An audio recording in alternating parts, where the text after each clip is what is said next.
with some friends, so we'll see how my. And we're live. Hey, Sorry, Josh. here we are. Welcome, That's right. everyone, to episode, what are we at? 51? Yeah.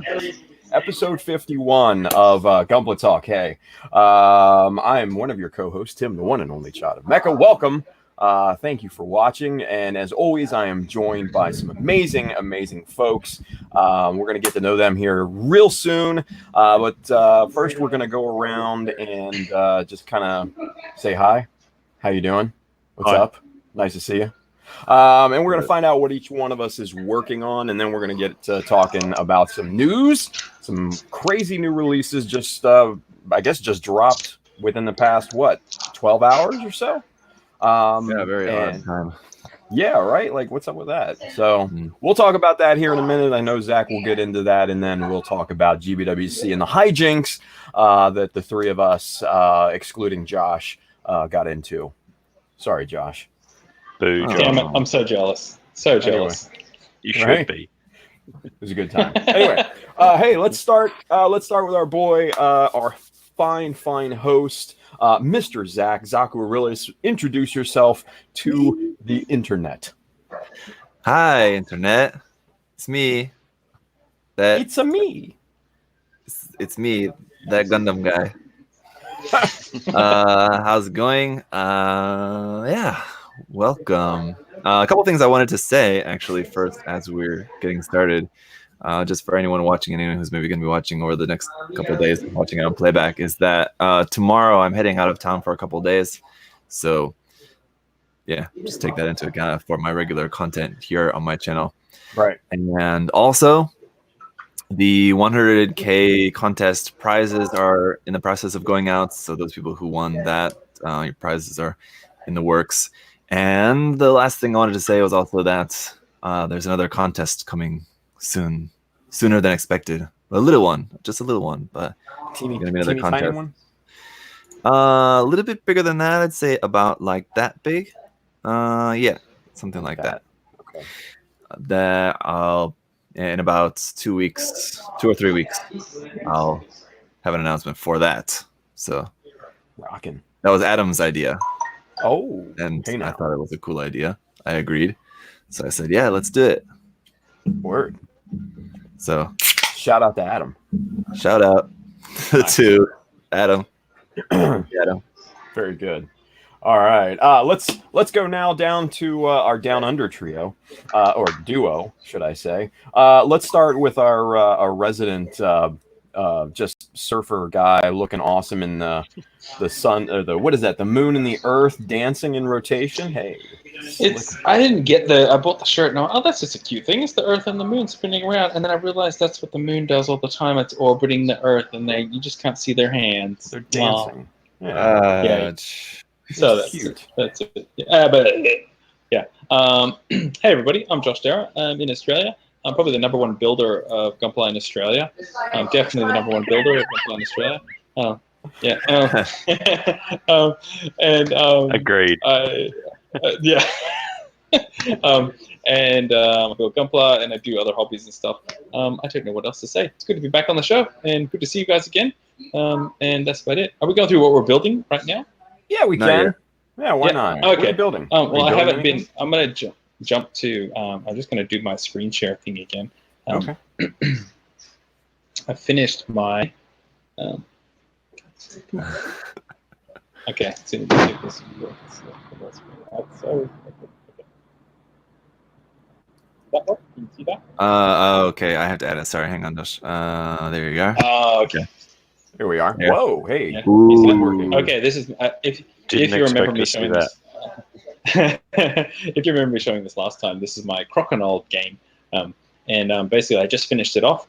I did a whole bunch of stage of polishing over this whole deck, sort of here in the middle, and that was about 5 coats of clear, and then I used a paint pen to go all the way around the edge of the table here to draw these lines in. These are kind of like your point zones, and then I did 5 more coats of clear, let it cure for 2 weeks. And then I got my orbital sander out and did a 280 grit over the whole thing, then 1,000, then a 1,500, then a car polish, and then the final stage was a car wax, like a pure carnauba wax.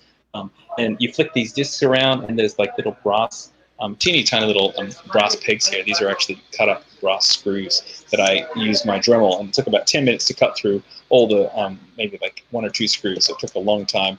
And the pegs bounce between them, and I've been playing with my family at Christmas and stuff, and you basically flick the discs. You got to hit an opponent's disc, try and get into the center hole, and it works, and I'm having so much fun. And so the project is done, and it was really cool. And yeah, I'm really happy. So that's kind of what I've been working on. Yeah, nice. Yeah. Very cool. How big is it, did you say? 1 meter? It's maybe like 80 centimeters or 90 centimeters. It's pretty close to a meter, yeah. So it's pretty big, yeah. Yeah, and it's surprisingly a lot of fun. Yeah, it's really good. Is this an actual game, Josh, or did you make the game up as well? I wish I did. I think it's like a couple hundred or a few $100 game from Canada. So I saw a review on YouTube that somebody was doing, and it seemed like a lot of fun. And of course, buying one is cool, but the delivery, because it's so big, it's expensive.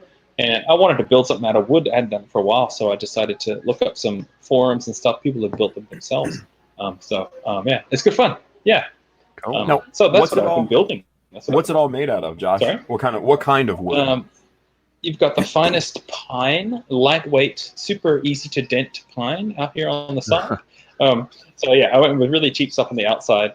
The center wheel is ply, and that's marine ply, so it wouldn't warp or anything like that. And then there's some walnut veneer that I put over the top, which is a whole nother deal, doing veneer and having it actually stick down nice and flat and level. Because of course the whole surface needs to be super level. So some pine, and then I did some little veneering into the joins between the 8 segments on the outside. Cool. So yeah, not too expensive. The veneer was probably $80 or so that was the most expensive thing. I'm really happy with it. So it's good fun. So if anybody wants to make one, gear? I have some saws and some drills, but my girlfriend has the orbital sander, and she also rents a workspace with other carpenters where they have drop saws and big table saws. So cutting the original plywood circle, I use a table saw for that, and the drop saw for doing these 8 segments to give it the stop sign look. That was with the drop saw that her fellow carpenter had. It was a really nice drop saw. Oh man, it was so nice. So yeah, so I get to use all those tools for free because she rents it out. Cool. So it's really good. Yeah, that's awesome. Yeah. So there we go. That's about all I have to share. Yeah. Very cool. Nothing plastic? Yeah. You're not building anything plastic? No, nothing plastic at all.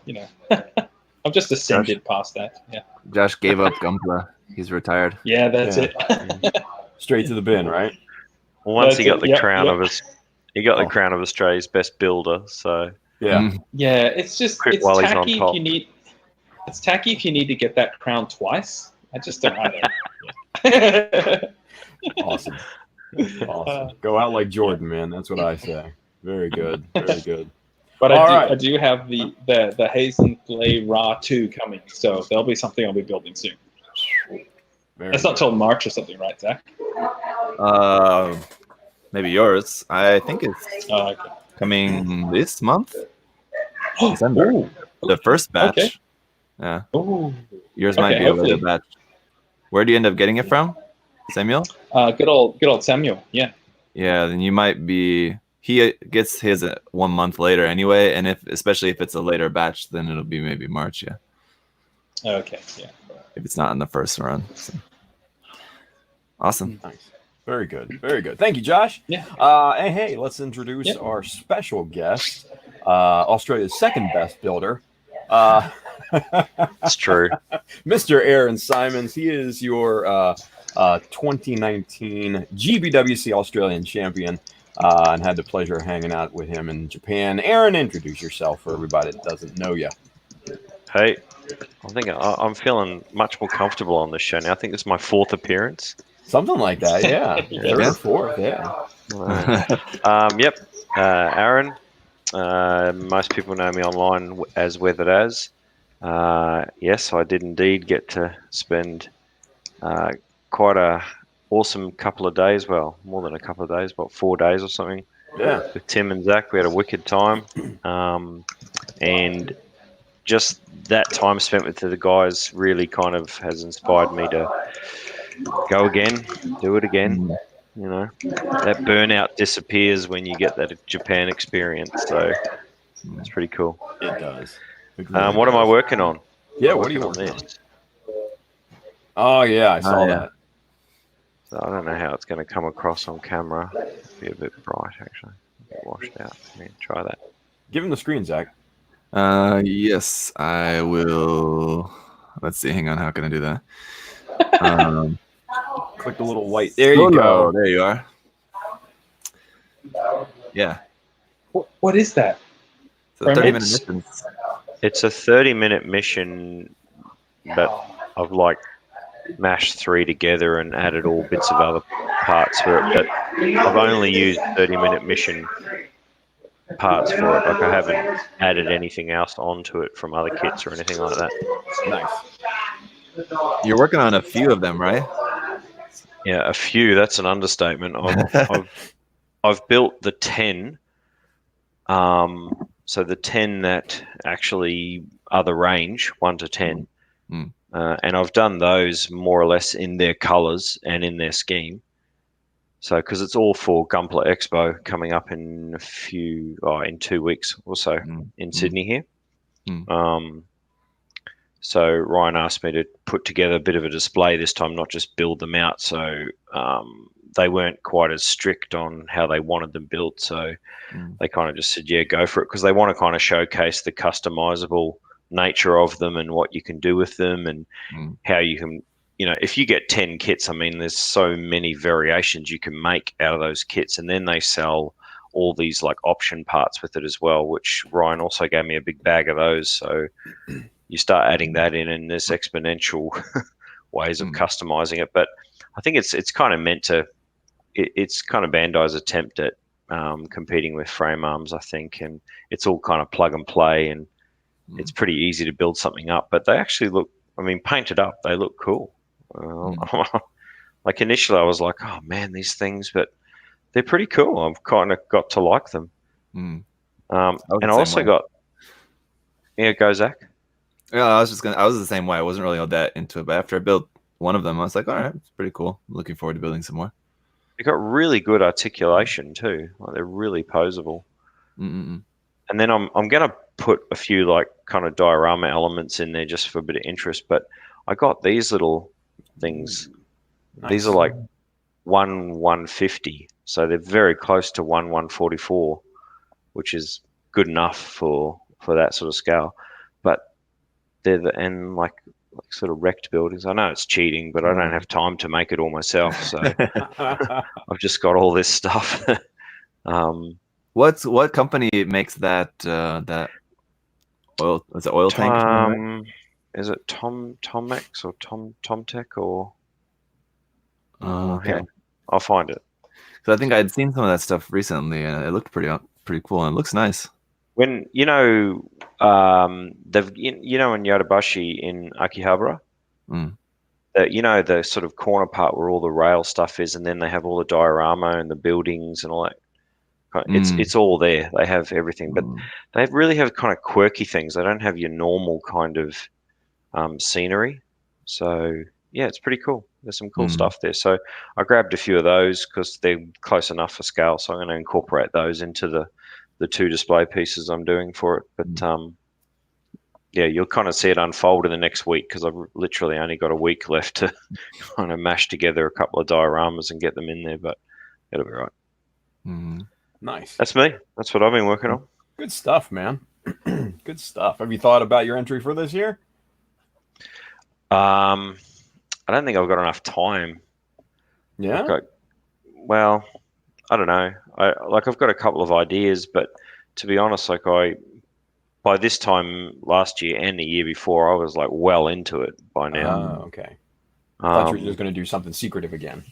Oh no, I wasn't setting out to be secretive. I just didn't have time. Like I was like last year, I was like, man, I don't have time to be posting and taking photos of all these things, and it takes time. It's time consuming. Yeah. Oh yeah. But no, I don't. Even if I did have a really solid idea, not that I kind of have it fully developed yet, but I don't think I'll have enough time. 7 months is going to be pushing it. Yeah. But you never know. You never know. Yeah. Inspiration could strike all of a sudden. Yeah, It's true. Yeah. You know, and what's funny is it's like you say 7 months isn't a lot of time. Like to most people, they'd be like, 7 months? Like what? That's crazy amount of time. No, it's not, kids. No, it's not. not really. That's not a lot of time. And the thing is too is that, you know, when you kind of put your heart and soul into something like that, as you can attest to, and then you go to Japan and you don't place, and then you manage to get back again and you don't place. You kind of, it's not that it's disappointing. I mean, there's a twinge of disappointment at the time, but then that fades because we all had fun and it was great. Yeah. But you kind of go away and have to reassess how you approach the competition. Yeah. Because obviously you're not approaching it in the right way. You're like, there's something you're missing. So for me, I don't just want to come and get my cookie cutter style and just apply it to a different theme and build a very much weathered as model that everyone could go, oh, that's definitely by Aaron. You can kind of tell, because the same fate will await me even if you are lucky enough to win Australia again. So I really think in order to have a proper go at it again, I'd have to make sure that I think I'm doing something that's competitive at that level. Not just another go over there, have a great sort of 5 days or so, but then come home empty-handed. Yeah. Well, and that's actually a topic that I really, really want to kind of expand on here in a little bit, because I think there's more to that topic. So I think we want to touch on that, but first, see, good segue, right? Let's go to Zach with the news. Okay. I'm gonna break. I'm just gonna go get a drink while you go and do the news. Okay. Go for it, man. I'm not sure how smooth that segue was, but okay. That was a smooth ass segue. Shut up. Let's go with the news. We can segue. I just want to share this with the folks out there. And Tim, you can, before we get into the news, too, maybe talk about anything you're building too. I showed to everyone watching, I showed the guys this a little bit before we got started, but what I'm working on is building these a bunch of these hobbies on units for my desk here. So I got 12 of them. I got 6 of them put together last night, and I have 6 more to put together. Everything has to be glued, and there's magnets in there you have to put in so they all stick together and everything. So they're pretty cool, but they take a little bit of time to put together, especially if you get a lot of them at once. Nice. So working on my desk space here mostly, as my compressor is dead at the moment. Ugh. And your camera. Oh, really? Right? Damn it. I got my camera came back today. It's fixed. I haven't checked good. it, but I just got the delivery earlier today. Excellent. So my camera is back, and it didn't cost anything to fix, which is nice. Nice. But all right, let's talk about this news, because this is the dump that Bandai took on us today with this big stack of announcements. So hey, they can take that dump any day of the week as far as I care. Just give us new stuff. Well, yeah, and the nice thing is too is that like over the past few months, it's been like maybe like most of the announcements are just always P Bandai stuff, and there'll be like 1 or 2 announcements of just like regular kits, and then like 12 announcements of different P Bandai kits. But so this is the first time in a while that we've had an announcement of like a bunch of just standard release kits all at once, which I think all of these are the IBO kit. I don't know if that was P Bandai or not. I don't think that it was, but anyway. The Curios? No, this is all the non P Bandai stuff. Oh, okay. I was gonna say I heard wrong. Sorry. Yeah. So Curious fundamental. We'll go through these here. So I've got some of they're mixed. The photos, like the Bandai's like proper release images, and then the photos from the displays there. So this is obviously the SD cross silhouette Robotos Rex, which looks pretty cool in SD scale, I gotta say. I dig it. Actually, yeah, it's actually kind of looking all right. Chest is cool. The couple of cross silhouette kits that I've built, they're pretty nice for SD kits. I've not built the Zeta, but I've been thinking about trying it. But yeah, so that'll be cool. I look how gigantic the mace is, even on the SD one. It looks like it's like similar in scale or similar in size to the one that came with the 1/100 scale kit, but with an SD body. So that'll be fun. But there's that. So that's coming out. And I didn't catch the date. I didn't really pay attention. That's April. I think a lot of the stuff is like April, May. This is awesome. The HG Gundam 04. Yeah. That's going to be pretty fun. And there wasn't any mention of the Gundam 05, but I'm sure they're going to make that as well because they already have the backpack for it already. They made the Pale Rider space type kit, which has the same backpack and Gatling gun as the Gundam 05. And so if they've got this and they've already got the Gatling gun done, that means they have everything already for the Gundam 05. Except that the chest is different too, I guess, but that's easy. I'm sure that'll be out as well. So this is going to be P Bandai, unfortunately. But it looks awesome. I love these two, the 04 and 05 designs. Great master grade kits too, despite their age. I've always been curious to get them whenever I see them in the shop, but I've never got one. Yeah, you should, because they're relatively cheap. They're got to be around coming out maybe 2000 or 2001. Yeah, they were pretty early master grades. Yeah. They're close to 20 years old, I would say. But yeah, they're based off of the Gundam Verka parts of it. Not very much of it, but if I remember correctly. But yeah, so the master grade, I think, still holds up pretty well. But these high grades, of course, will be pretty awesome because they'll be a lot more posable. And the details, everything looks pretty nice of what we can see so far. So there's the 04 and the 05. We can assume will be out shortly later. After that, also pretty surprising, the Geminas here from G-Unit. Yeah. And I was excited that we were getting some new G-Unit kits, but the Geminas is one of my least favorite ones of the series, to be honest. So I'm not really super excited about this one, but hopefully we'll get some more out in the future. I like some of the other designs a little bit more. God, I don't like all that black panel lining. I wish they'd have just used like a grey or something. Yeah. Black against the white. It's too contrasting. Yeah, they're not doing it any favors. Yeah. Although, I mean, I do like the redesign of this. They slendered it down, and I like the proportions of it. Yeah, no doubt. It's certainly a huge improvement over the old 1/144 scale kits. So. Oh, yeah. But I don't really know a whole lot about like the background story. I think someone was commenting on my Facebook page though that like the other designs are based off of the Geminas, so that's why they're probably making this one first. Like in the lore, I mean, like not the kits. The kits are all, I mean, they're pretty different in their design. But so that's pretty simple, basic. It really reminds me of like a wing version of the Strike Gundam. So a lot of very Strike-looking elements to it. The legs, the calves. Mm-hmm. Like the head, the face, especially. I don't know. It really reminds me of the Strike. Obviously, it does. Really huge bit there, but yeah, just like the face there. Anyway, the like very simple kind of looking beam rifle as well. But anyway, so hopefully it's the first of many. This is just going to be another Gundam-based clear kit that's coming out, a clear version of the Earth 3. It would have been cool if they would have made the core Gundam not clear and just the Earth 3 armor parts in clear.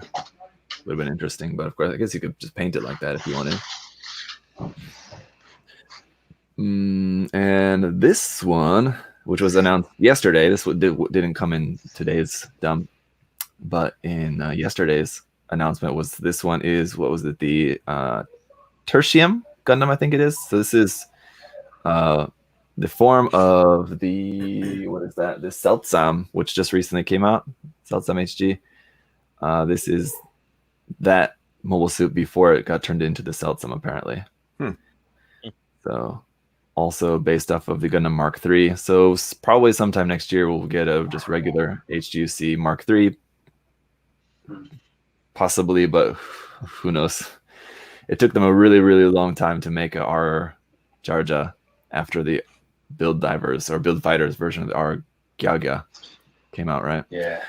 For example. So don't know exactly how long it's going to be till we get the regular Mark III. But this one does look really awesome. I like this design. It's got 2 different rifles, which is pretty unique.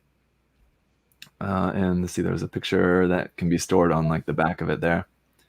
It's a pretty unique design. I like it a lot. It's kind of goofy, but it's got like the cannons or like the little beam emitters there that fold up on the front of the shins. Goofy. Which you don't see much. Yeah, it's a pretty unique feature. What was that? The Jagan Blast Master, whatever it was, that kit that came out earlier this year, it was kind of similar, where it had like the bottoms of the feet turned into cannons as well. It kind of reminds me a little bit of that. And there was a G-Reco kit that had something similar to that. I think it was like the beam emitters on the front of the front ankle armor. I think it was the Katsith, maybe. Does go to the one before it? Here?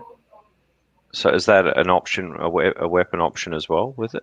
That's the same weapons that come with the Seltsam kit that's already out. And I think that's a weapon set that you can buy separately as well, too.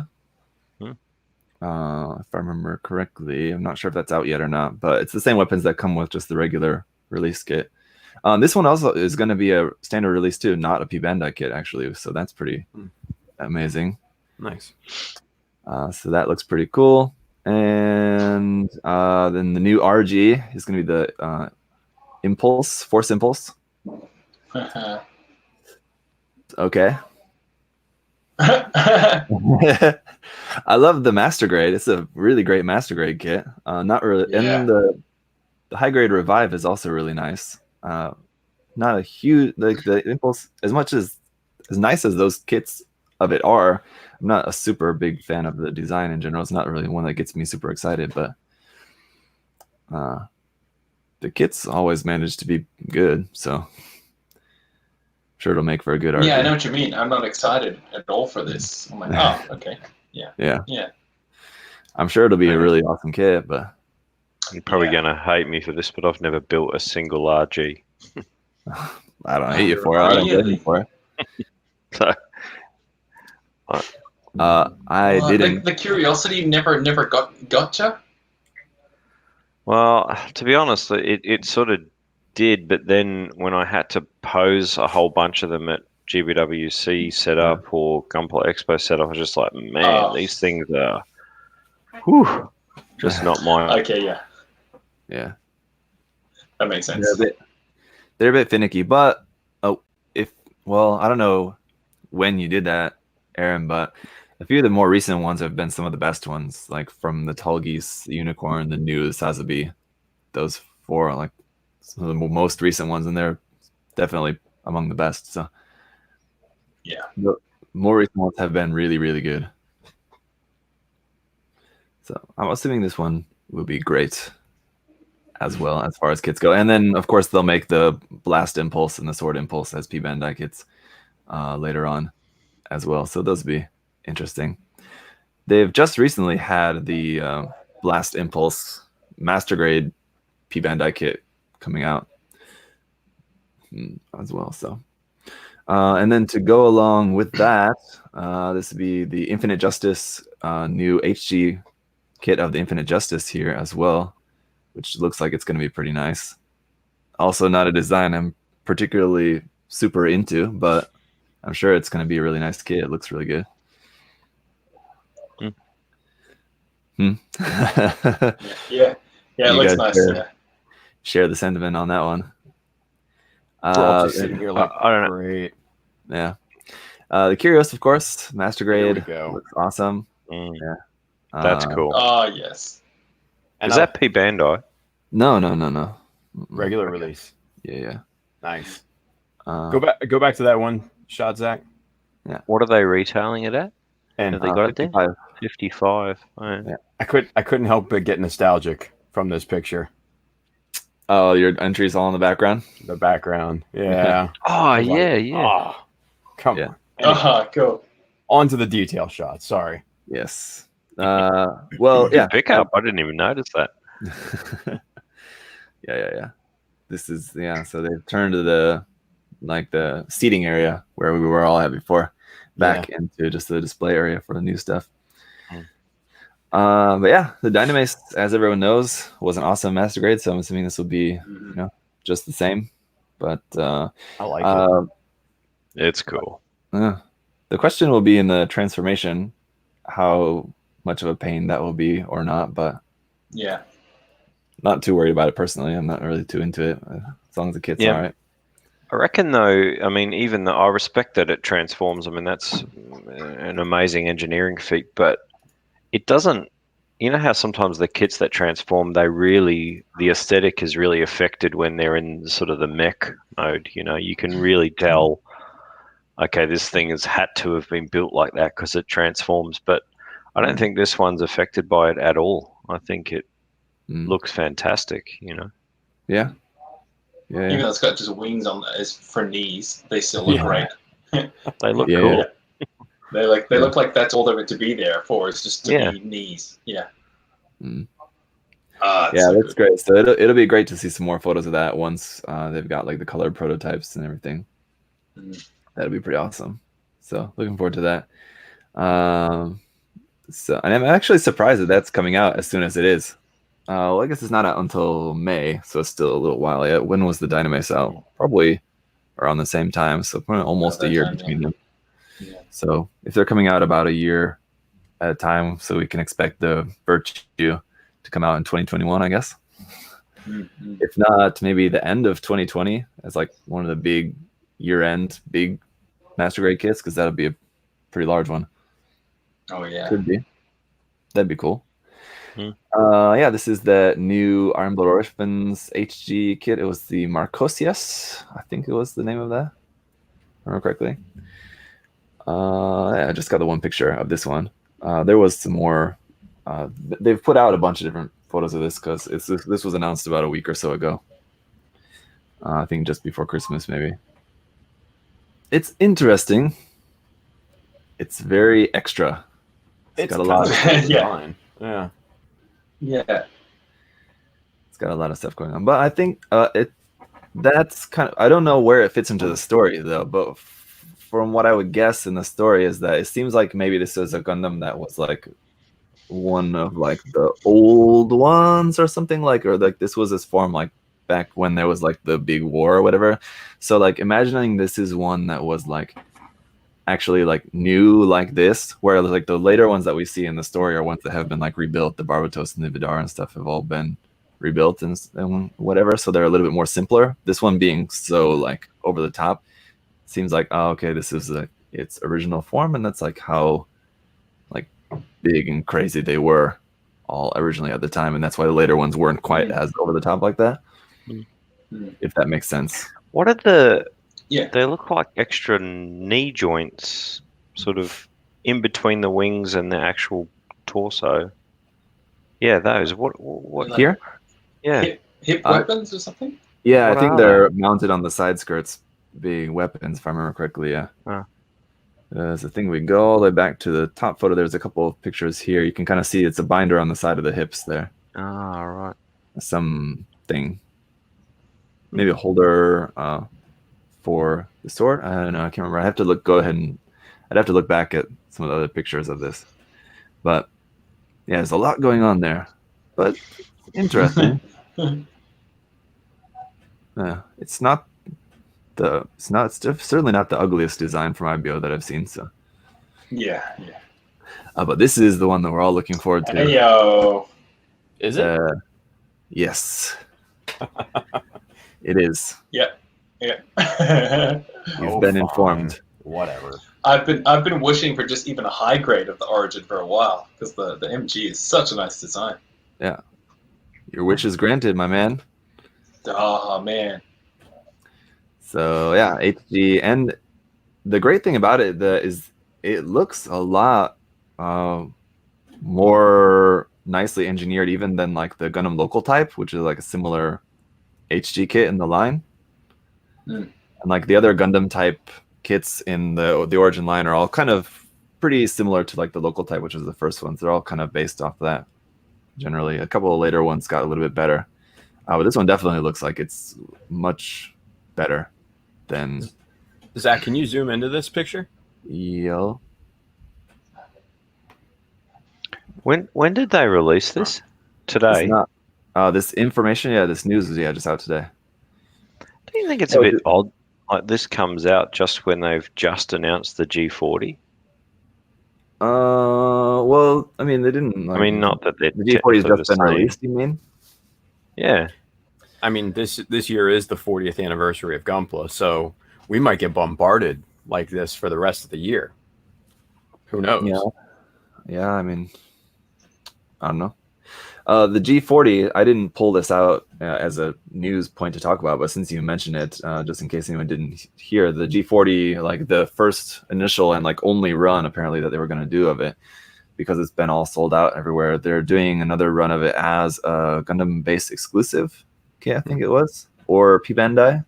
I'd seen people mention P Bandai, but online, like as far as like official postings, the only thing that I've seen is that it's going to be a Gundam base exclusive kit. So they are going to be making more, but not sold widely.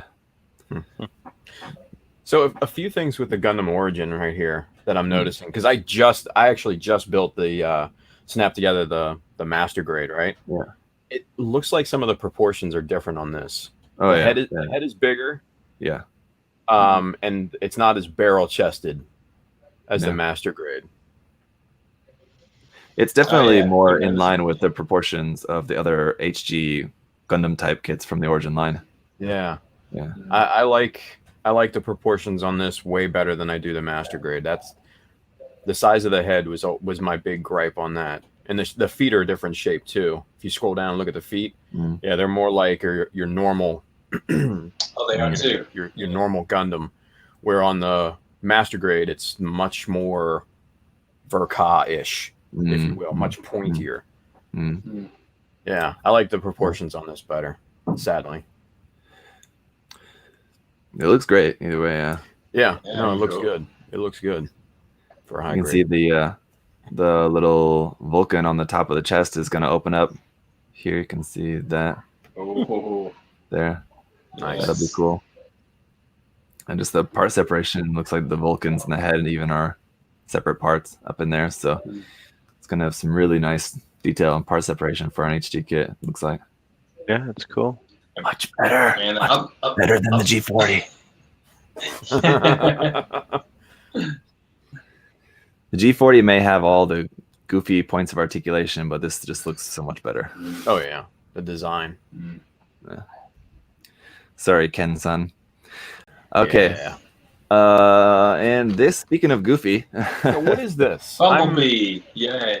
Bumblebee, right? Yeah. it is the it's a little bit different. I don't know exactly what is the correct pronunciation of it. The Japanese is shokko, but online it's kind of looks like it's spelled more shokyu. But anyway, something like that. Shokyu, shokko.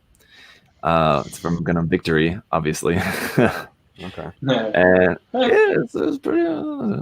Very insectish. I mean, Yeah. yeah. I guess this is what RE100 is for. Yeah, and it's a premium Bandai RE100 kit, strangely. So that's weird. Man, that's going to be on the $20 lucky dip bin. Yeah. Cricket. Yeah.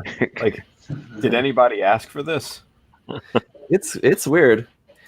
And the strange thing is too is that we don't have any word as of yet for what the next just regular release RE kit is going to be.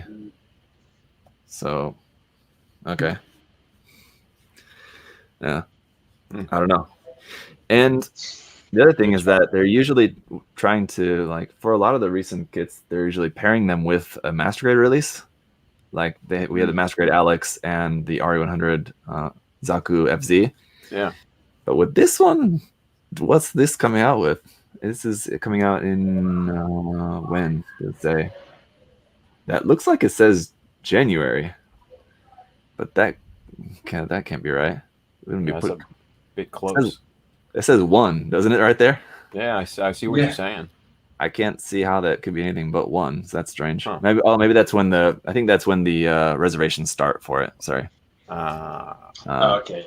Not the release date. So maybe the release date is not announced yet, but the reservations start from January. Hold it there for a sec, Zach. I'll just put the translator over it. There Okay. you go. But yeah, so maybe that means we're due for a new Victory Master Grade kit. I'm not sure what it would be. Maybe like a Master Grade Denanzan or something. Early January, start accepting applications. Yeah. So, yeah, I don't know. Any other thoughts what a possible Victory Master Grade release might be? Nope. No idea. No. Don't know. So, I don't know. Anyway, so that is it. Oh, not it for the news. Two more things. So a lot the bandit put out today. This is really also out of nowhere. The HG Windom from Seed Destiny.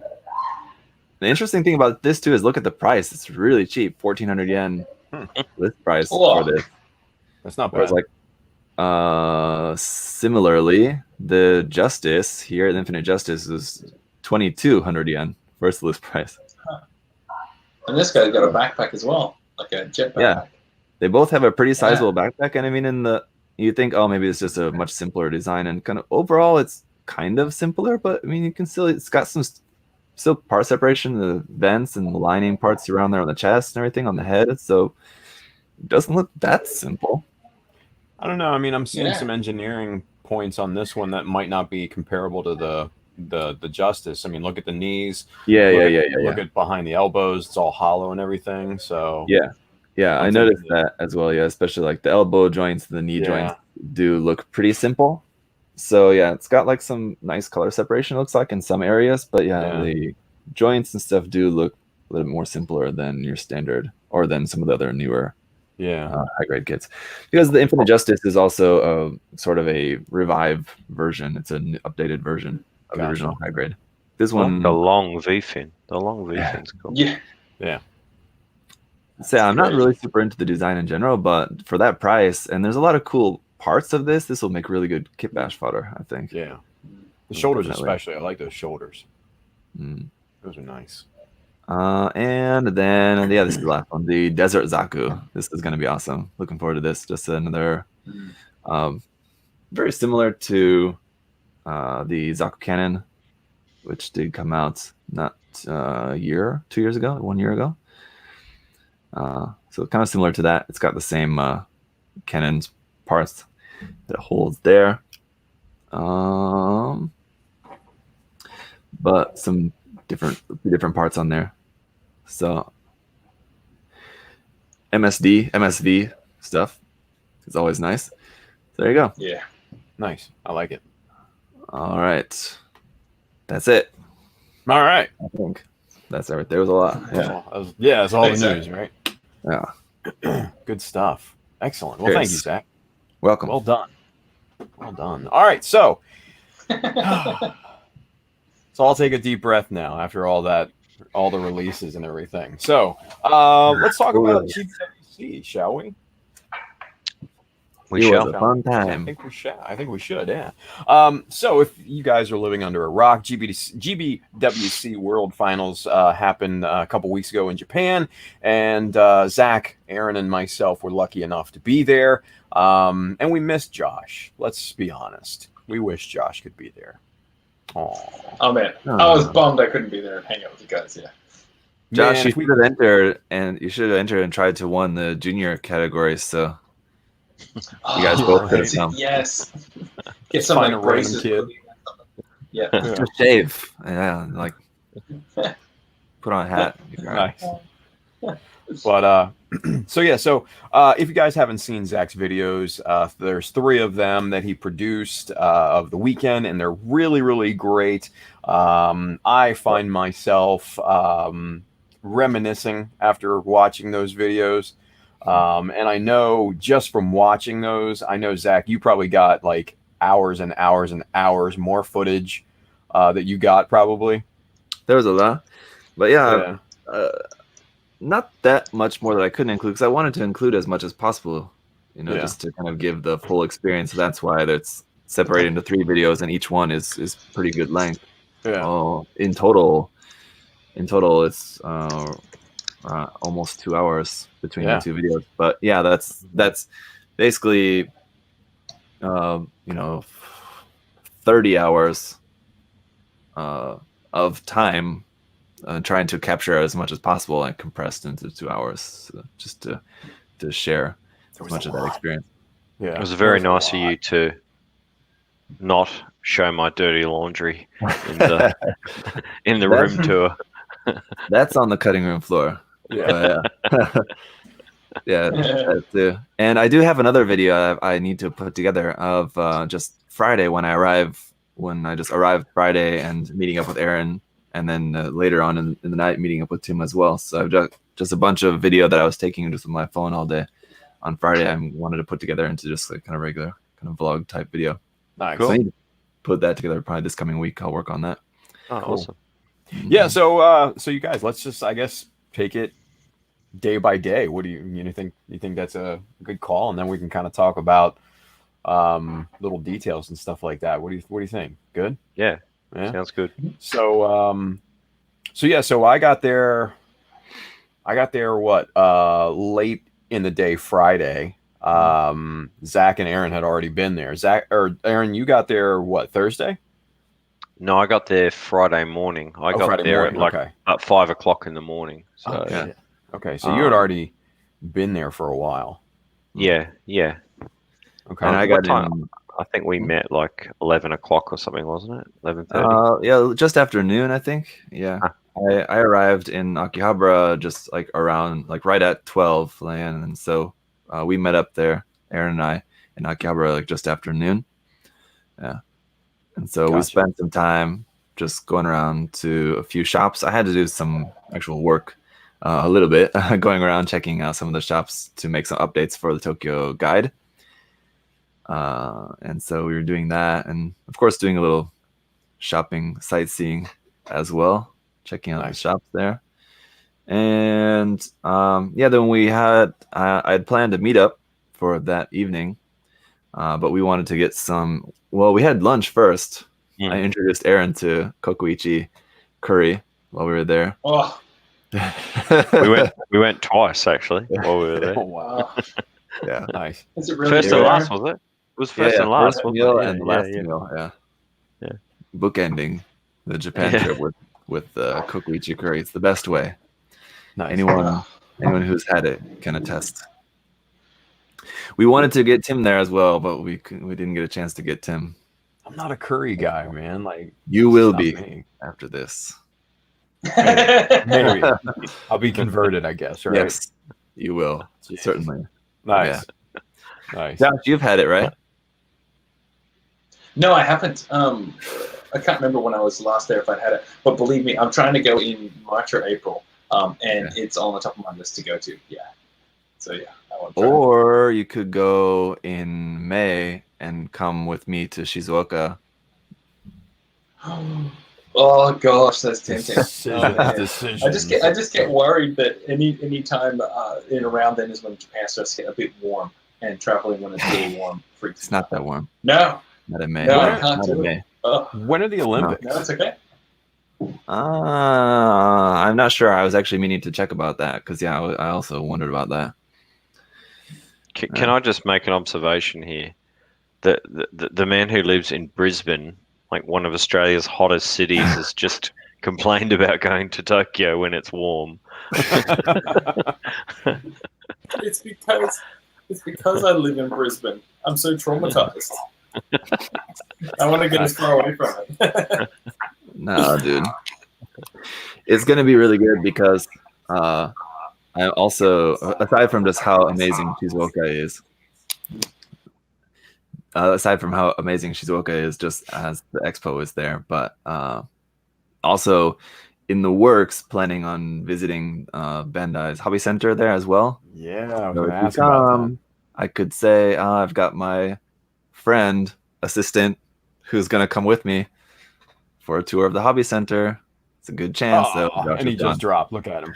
I guess that's his answer. Yeah. Josh, you're out. He's like, can't go now. No, not interested. See you guys. Whatever. That's his chance. Jesus. All right.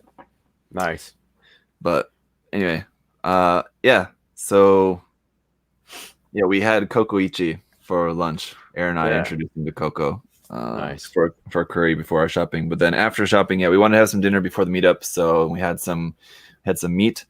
Let me check if I've got a picture on hand of the meat, because we went to just a meat place, a yakiniku place that you guys are familiar with.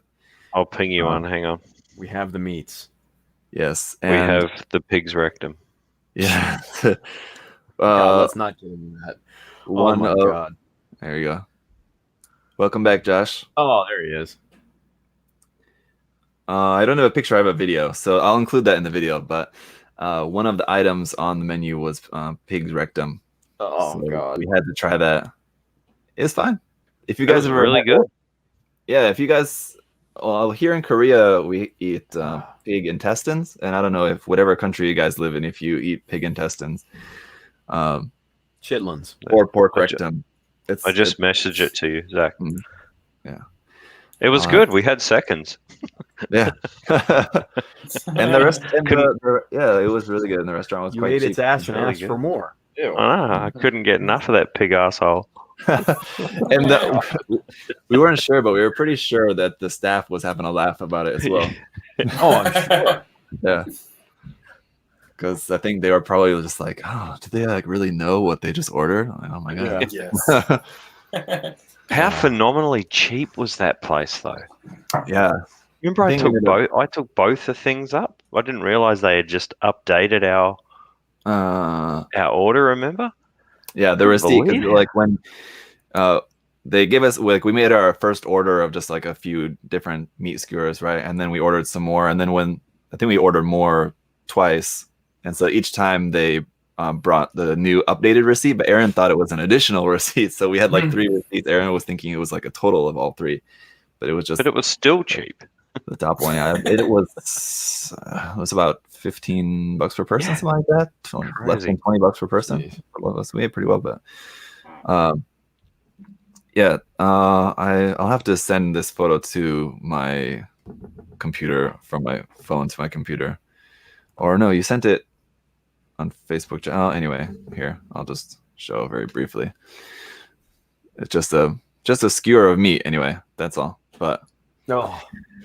Yeah, it just tastes like pork. It just tastes like bacon. It's just a little more chewy. I got kicked out of the chat for a second. Did I miss anything? Tim, did you try anything crazy when you were over there for your kind of standards? No, I didn't. Oh, okay. All right. Yeah. Macca's all the way. Yeah, I had McDonald's like 2 or 3 times. It was great. It was awesome. I loved it. And I'm not. Hey, I am not gonna apologize for it either. No, that's fine. Did you have any weird like Japanese McDonald's variations, like any ink burgers or anything like that? No. No. Double cheeseburger meal, maybe. Come on. There you go. Fries and a Coke. Let's go. Like you even dragged me there. What's that? You even got me there eventually. Yeah. William, me and William went there with you. It was good too, I gotta say. Yeah. Like, okay, so just let me spout poetic here. McDonald's, I think, around the world is known for, let's say, subpar quality in terms of cuisine. You go in, especially here in the States, you go in and you look at the picture on the menu board and everything, and you say, oh, that looks good, but then you actually get it and it's this smushed, meat and bread, thing, with stuff hanging out and all that.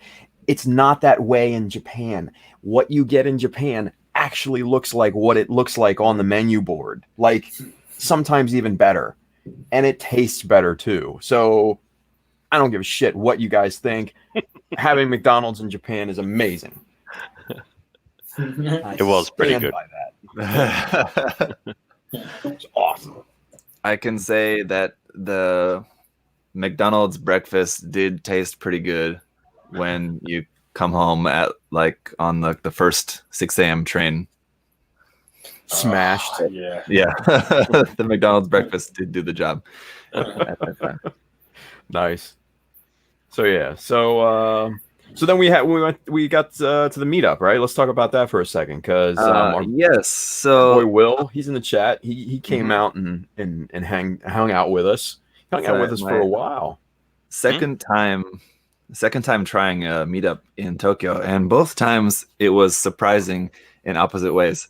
The first time I was expecting like 2 people to show up, and it was like 15 people. And then this time I was expecting like a few people had like sort of mentioned that they wanted to go, so I was expecting maybe like 4 or 5, something like that, and it was just one. It was just Will.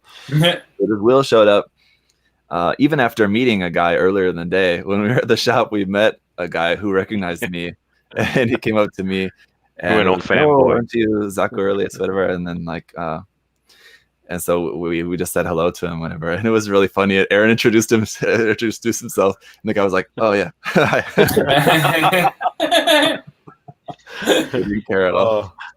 Nice. But so I told him, I said, "Are you coming to the meetup tonight?" And he didn't know about it. So I told him, "Yeah, it was 8 o'clock in front of the Gundam Cafe." And he said he would come, but even he didn't come too. So it was just Will, but that was all right. So me and Aaron and Will went to a bar nearby. Yeah. Which is just like it's a pub. Yeah, and I dragged along Nico and his wife Suzanne.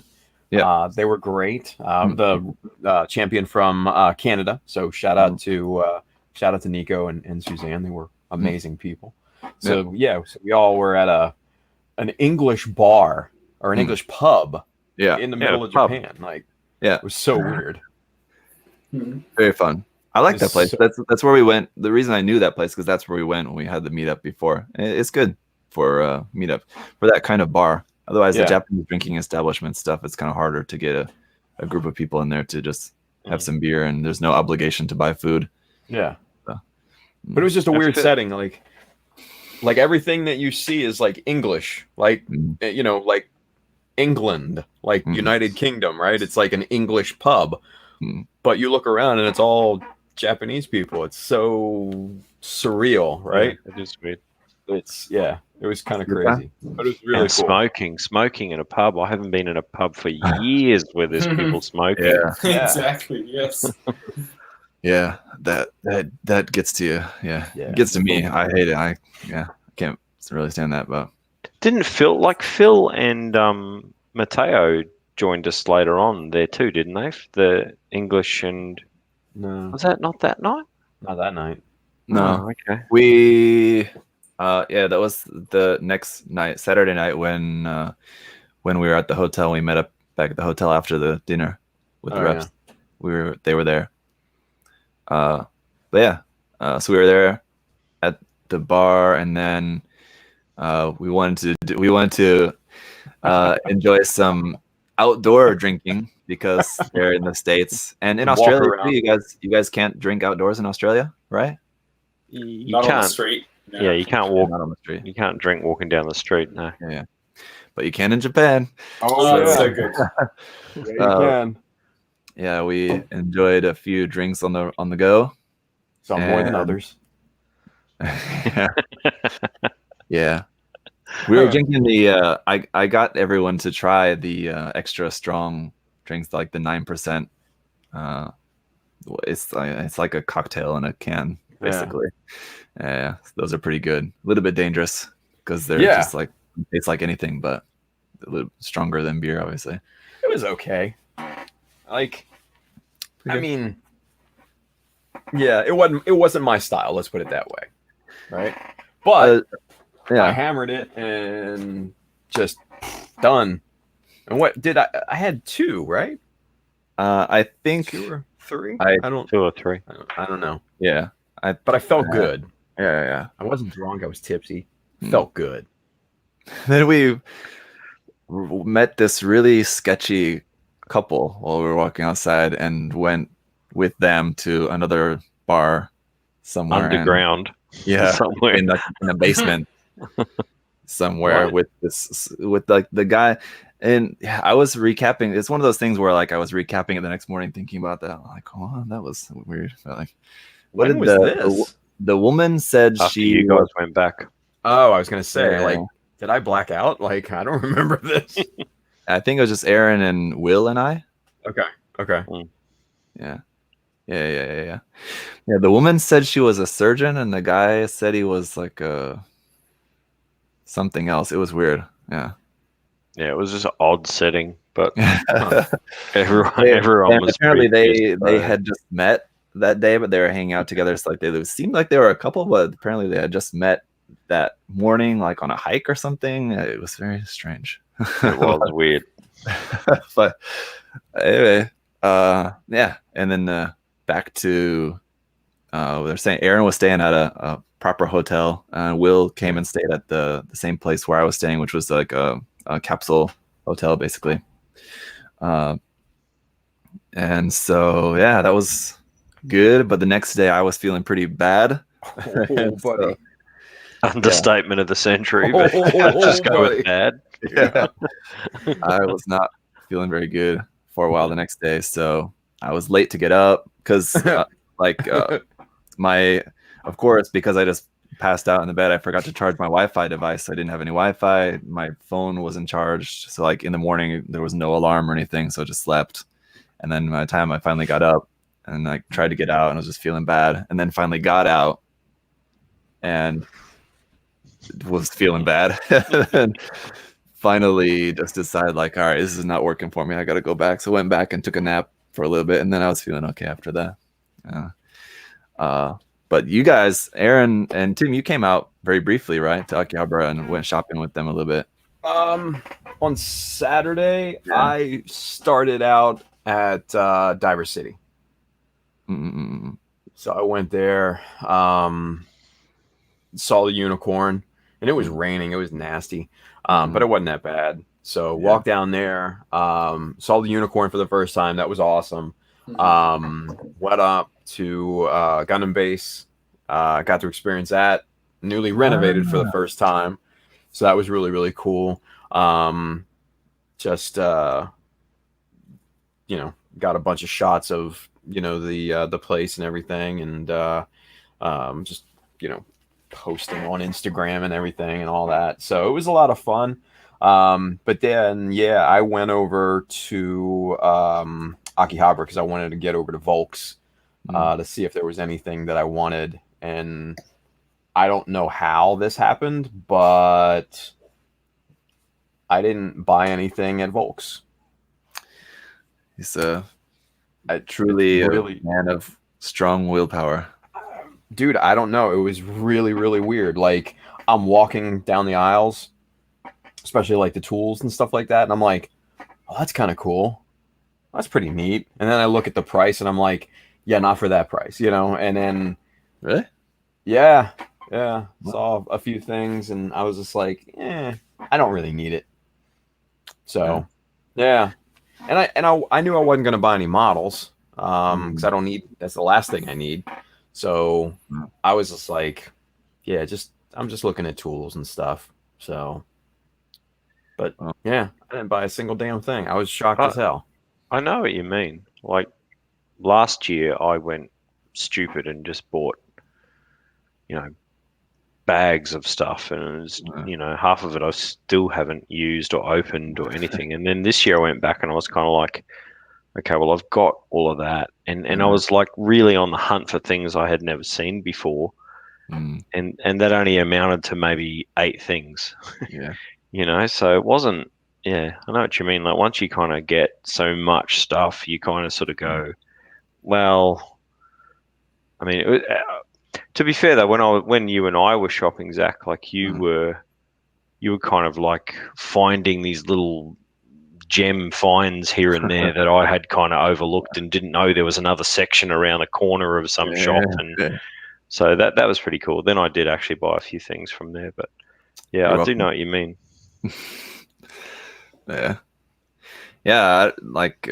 That's pretty amazing, Tim. I think I've found over time, like the more you go, the more you're like exposed to that environment, the easier it gets to not buy stuff. Obviously the first time there you're really overwhelmed, you're like yes. But so like for me, I have much better control now, but even I still usually can find something cool. But man, for you to not buy a single thing is impressive. I mean, no chisels, no like weird metal rulers. Even like a couple little sheets of decals. I mean, you got your decals, but still, Yeah. like, Yeah. you can always find some decals and some paints that will catch my eye. Yeah. See, the paints you got to be careful because you can't bring them back real easy, at least to the States. So I was just like, because I went down the paint aisle and I see like this whole stupid big stand of Gaia for like $2 a piece, and I'm like, I want them all, right? Yeah. But then I'm like, TSA will take them. Yeah. So that's out the window. Yeah. So but so I went in and out of there, and I'm like, I was at that point I was done shopping. I was just done. I was just like, I don't need anything. I'm good. So then we met up for dinner, right? I think that's and after that is basically where the videos start, is where I met up with you guys at the hotel, and Aaron showed me his kit and stuff, and then we went to Tim's room and you showed your stuff. And so like that's where the video started. We met there and then went to dinner. Aaron, obviously Tim, if you guys have seen the videos, Tim and I and Nico from Canada and was David from Bluefin, and then the two Bandai reps joining us. So it was us, and then Aaron, just you and your rep, just the two of you went up? No, just me. Oh. Right. Okay. Anyway. I think my rep got an early night. Okay. So anyway. What did you end up having? I forget. I'm sure you must have mentioned it, but I can't remember offhand. Where, on the night you guys went to dinner? Yeah. No, so when you guys went to dinner, I was still in Akihabara, and then I came back and checked into the hotel room because I stayed in Akihabara on the night before. So I came back, checked in, had a shower and did all that sort of stuff, and then I just headed up to Gundam base because I hadn't actually been there yet.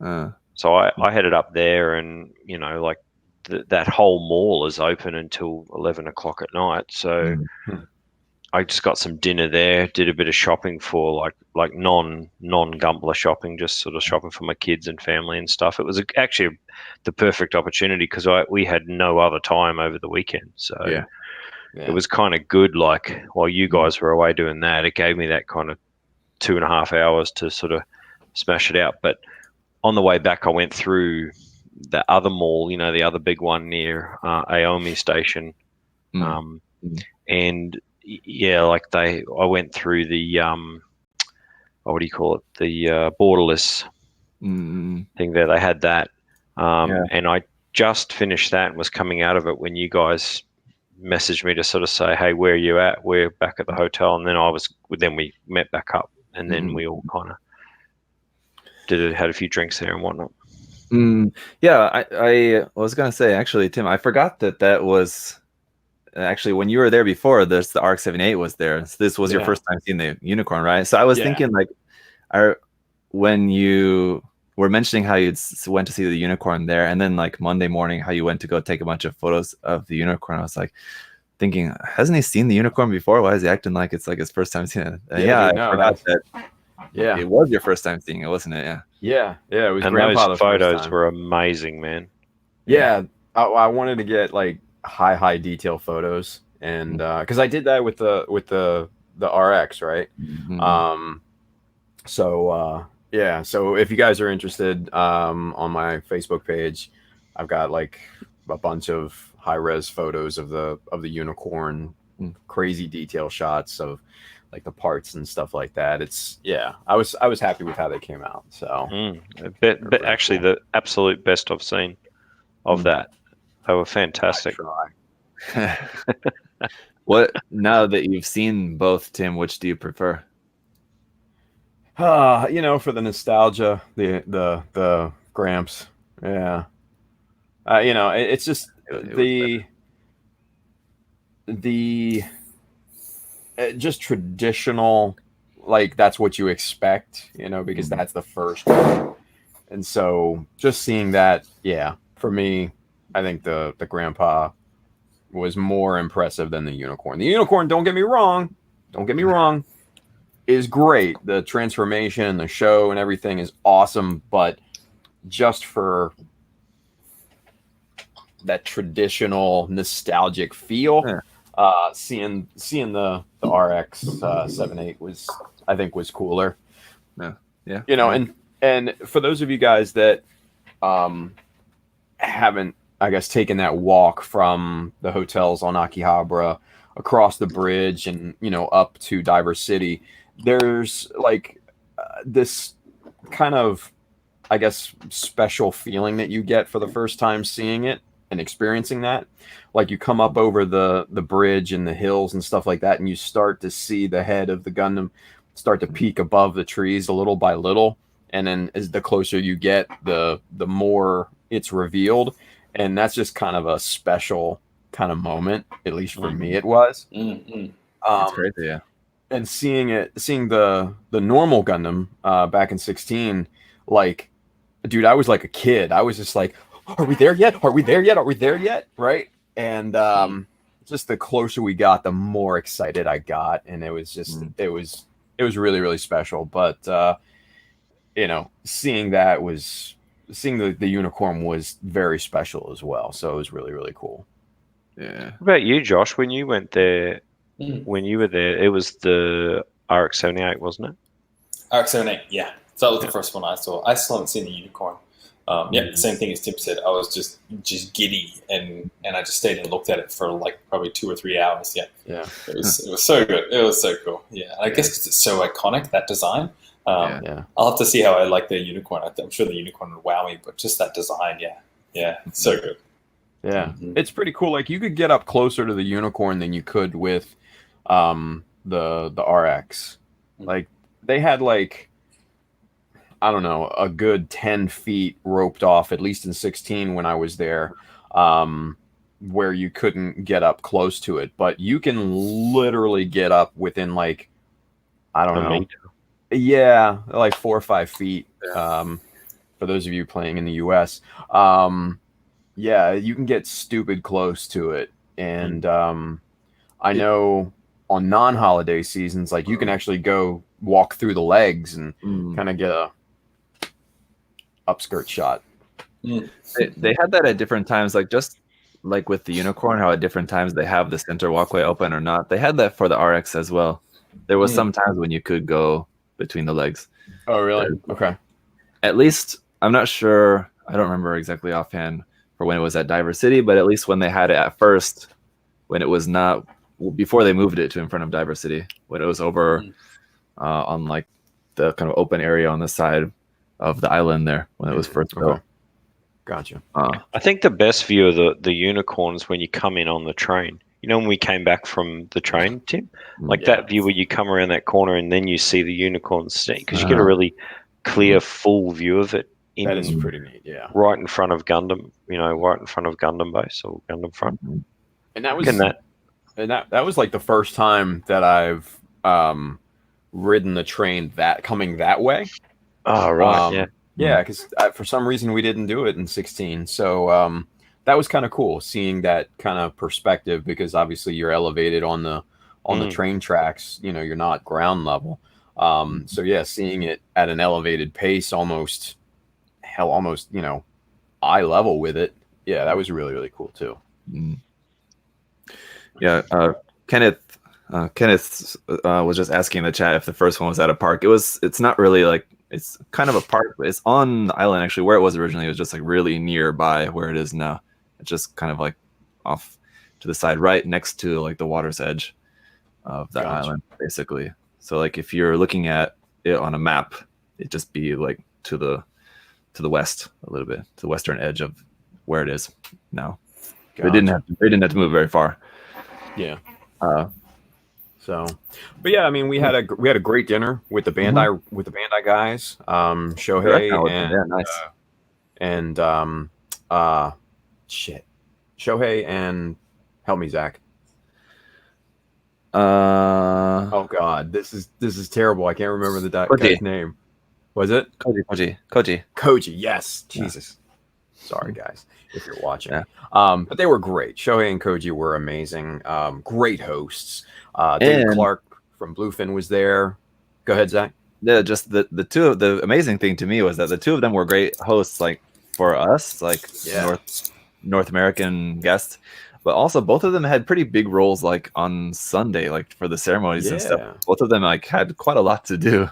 Yeah, compared to like the other reps, which like didn't have very much to do. Yeah, Koji was the announcer for the after party, like the whole thing.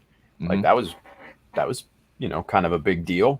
Yeah, and Shuhei was running around all over the place, organizing everything. Yeah, he was really good.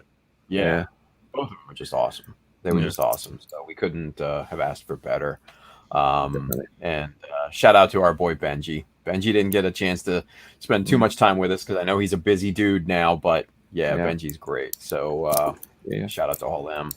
But and Nico and Suzanne were with us for that dinner, and we just had a great kind of chill dinner at a restaurant right near the hotel, and it's like just a really good time talking. I think we I didn't down. I just showed really briefly in the video just because we were just busy eating the whole time. We just kept ordering more and more food, and the Bandai reps were just telling us just to order whatever you want, just keep ordering, whatever. So we spent Bandai's money, man. Whew, boy. It's the kind of restaurant where you don't order like a big meal for yourself. You're just ordering like small things, just like kind of whatever you want, and you're just kind of sharing it all, whatever. So we just ordered a bunch of stuff. Yeah. I kept trying to order stuff that I knew Tim wouldn't order by himself to just try to make him eat some weird stuff. Wow. It was all pretty tame and good. No, there was one that I snuck by you. I think I even forgot to mention at the time, but one was like liver. I think it was like chicken liver or something. And did you know what it was? That you didn't mention anything about it. You just ate it, and I was kind of surprised. No, it was the texture of it. I knew exactly what it was. Yeah, it was like, this is liver. This sucks. But it wasn't terrible. It wasn't terrible. I'm not a big fan of liver, But it was good. I thought it was very tasty. Very tasty. And then like Aaron said, when we went back after dinner, we went back to the hotel there, and Aaron came back, and then we met Mateo. And who else was there? It was Phil. Mateo and Phil, and Phil was there too, wasn't it? Just the two of them? Oh no, wasn't Eric was there too? I think Eric was there. Oh yeah. I think Daniel was there too. For at least for a few minutes, I think. But Mateo and Phil were like locked in, hanging out with us. Yeah, I mean, I think I mentioned this later on during the weekend, maybe to Aaron, but I gave a lot of credit to Phil. If you guys watching didn't know, Phil was the champion from France who his entry got lost, or not lost, but delayed. Yeah, the airline lost his luggage, and so he didn't have his entry and didn't get it. It didn't get there until Monday, right? Yeah, Monday, no. 5 p.m. Like it was late.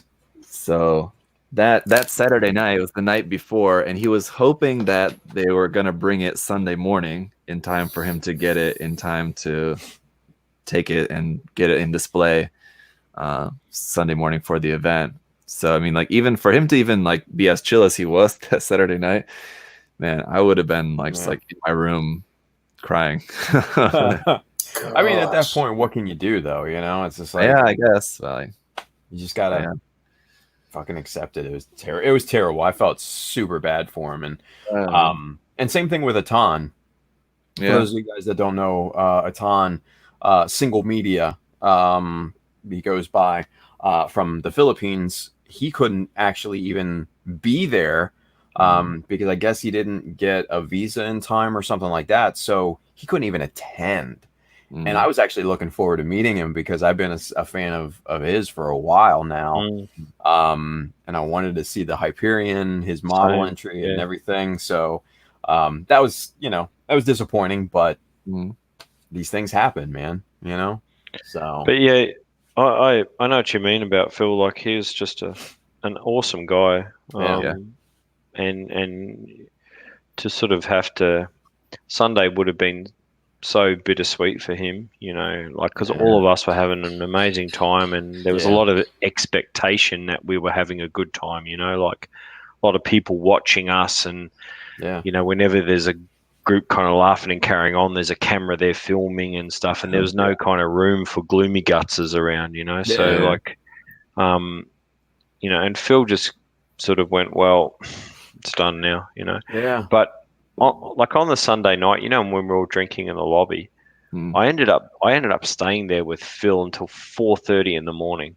Yeah, you guys went super late. Yeah, and man, I just had the best talk with him. He's just such an awesome guy, really, really great guy. Matteo as well. Matteo was there till about 4, and then he went. Yeah, but no, full credit to him. It would have taken. It was a big man to kind of just make the most of it and still have a good time, Yeah, no doubt. No doubt. I wish I would have been able to see it in person, because it looked like a really cool, piece. So, yeah, it did. Yeah. But so let's. Sorry, Gazette, go ahead. No, I was just gonna say, Rushlam was asking in the chat if his kit ever showed up. Yeah, it showed up the Monday, and I don't know, did he install it Monday or he went and installed it the next day on Tuesday or something? Yeah, no, I think he put it in at like 5 p.m. something like that. On Monday. Yeah. So yeah, he did get it installed, so it could at least be there on display for everyone coming like after the event to see it. Yeah. Those photos that he posted, though, it almost looked like there was some Bandai bigwigs there had come and got a few photos with it, and like they didn't just look like selfies or just someone taking it. Like, they look like proper photos, and so I think they might have tried to do their best and give him a bit of a, hoopla about it when it was actually put in the cabinet. Maybe for that thing that you guys got, what was that? Like the official kind of entry thing? Maybe they needed to get a good photo of that for that plaque. Yeah. Maybe that bit. They usually take your submission photos. Oh, is it? Use that for those. But maybe they just wanted to try and make up for the lack of experience that he had, So I can imagine Bandai, definitely putting their foot forward and doing that. So for the website or something, maybe. Yeah.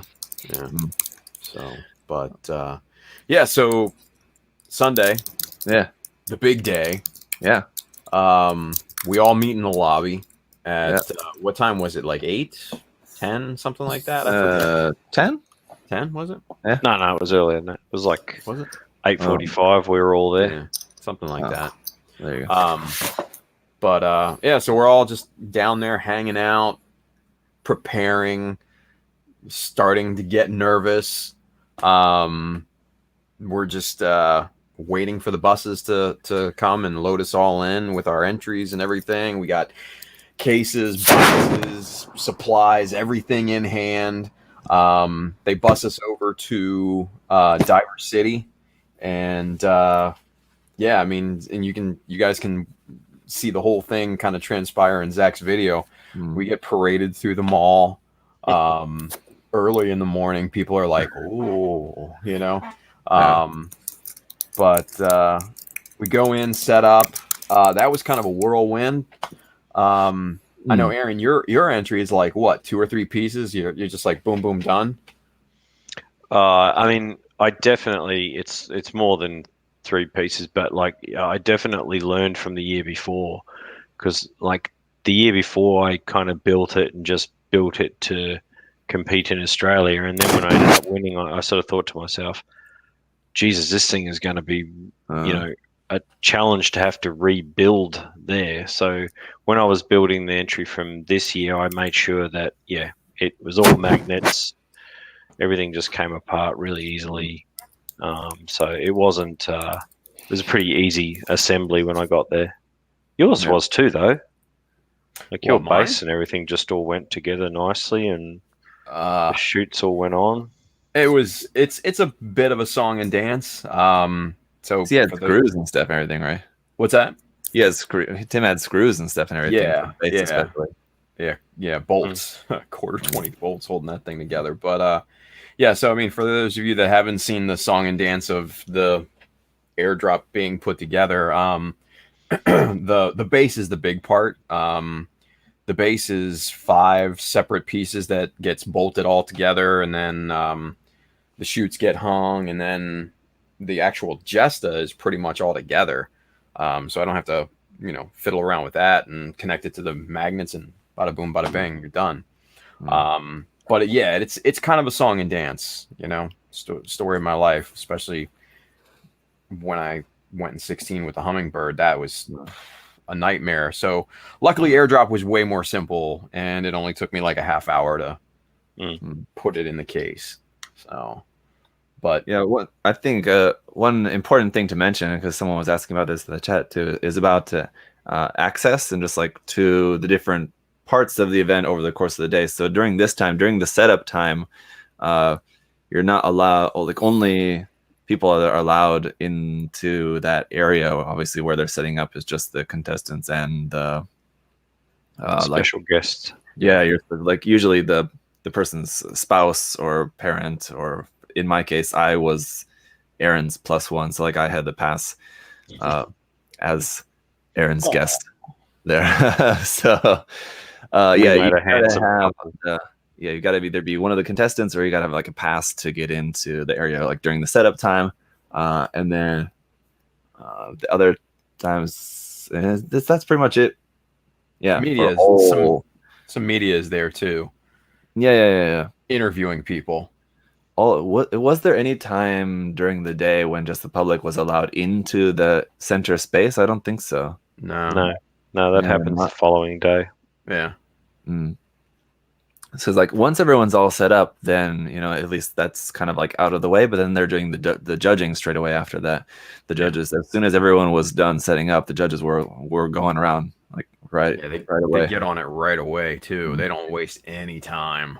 We had finished all setting up, and like pretty much everyone had, and then we all were getting ready to go for lunch, and I think a couple of us went down to the toilet or something and then came back, and I still had my bag, and I thought, I'll just leave it in the main area. I don't want to take it with me for lunch. So I kind of just walked in, and my rep was kind of like, be quick. And I'm like, yeah, I'll be quick. So I went in and put my bag down, and I saw Kawaguchi-san, and I hadn't actually seen him yet to say hello. And I saw him standing right there near my kit, and I thought, there he is there. I'll go and have a look. And I went over and I said, and then as I got really close to him, I realized he was judging. He had his big folder and everything there, and I kind of went, whoa, and just walked off. Yeah. Well, and I had a kind of a similar experience on Saturday when I went there. Like I went in, and I'm taking shots of the place and everything, and I just turn around real quick, and this older gentleman walks by me, and I look back, and I'm like, that's the Gooch. Yeah. The Gooch was just walked past me. Yeah. You never know. He's just there. He's just around. Yeah. I got whiffed by the Gooch. Yeah. Great. And anyway. Josh, you'll be happy to know that the Gooch was Santa as well again this year. He didn't do Santa last year. He did Santa this year though. Because I watched all of Zach's videos, so it was great seeing him do a Santa again. Yep. Yeah. I love how he gets like all mimey and he won't talk or anything. Yeah, he was loving it. Yeah. He's well into it. Because usually when you see him when he's just like in his suit standing around, he's just kind of like standing there pretty stiff, right? But when you're in the Santa bit, he totally gets into it. Yeah. It's fun to see. That was fun. So that's his time to enjoy cosplay, I guess. Yeah, big time, right? You guys may have I'm ducking back, but when I was watching your video, Zach, I got to see like the announcements and stuff, and I think when they announced your name, Aaron, oh my gosh, the fanfare with the Aaron Simons! Arnold Simons! It was so epic. That made me laugh out loud. I think I was watching the live stream or something. Yeah, that was fantastic. Yeah. when I got to work, actually, when I got back, I worked from home for a couple of days when I got back. And then my first day back in the office, my whole team was there.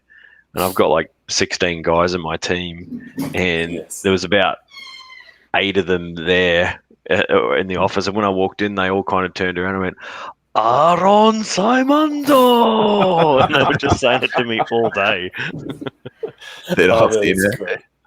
The weird thing was, like, the dude didn't even say my full name. Yeah, What did he say to you? Did he say something like that? He was like, it was like, Timishi, ha! Like, Yeah. like, there's another part to it, man. Come on now.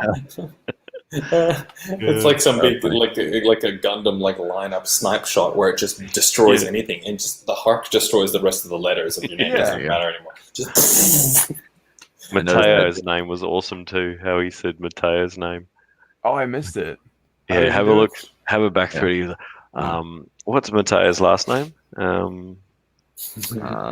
it was the same sort of thing. He was like Mateo. It just like really launches into it. Yeah. Oh man, so good. it was cool. It was Yeah, cool. it was pretty cool. Yeah.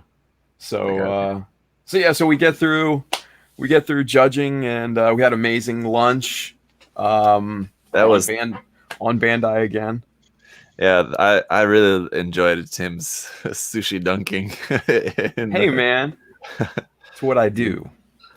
With your tiny fork dunking the Oh sushi god, yeah. in your bowl of soy sauce. Yeah, man. Hey, if it ain't swimming in soy, it ain't good sushi. I'm gonna tell you that right now. As long as you could still taste the fish, then all right. Oh yeah. Yeah, that was just good. adds flavor. It adds umami. Good. It's yummy.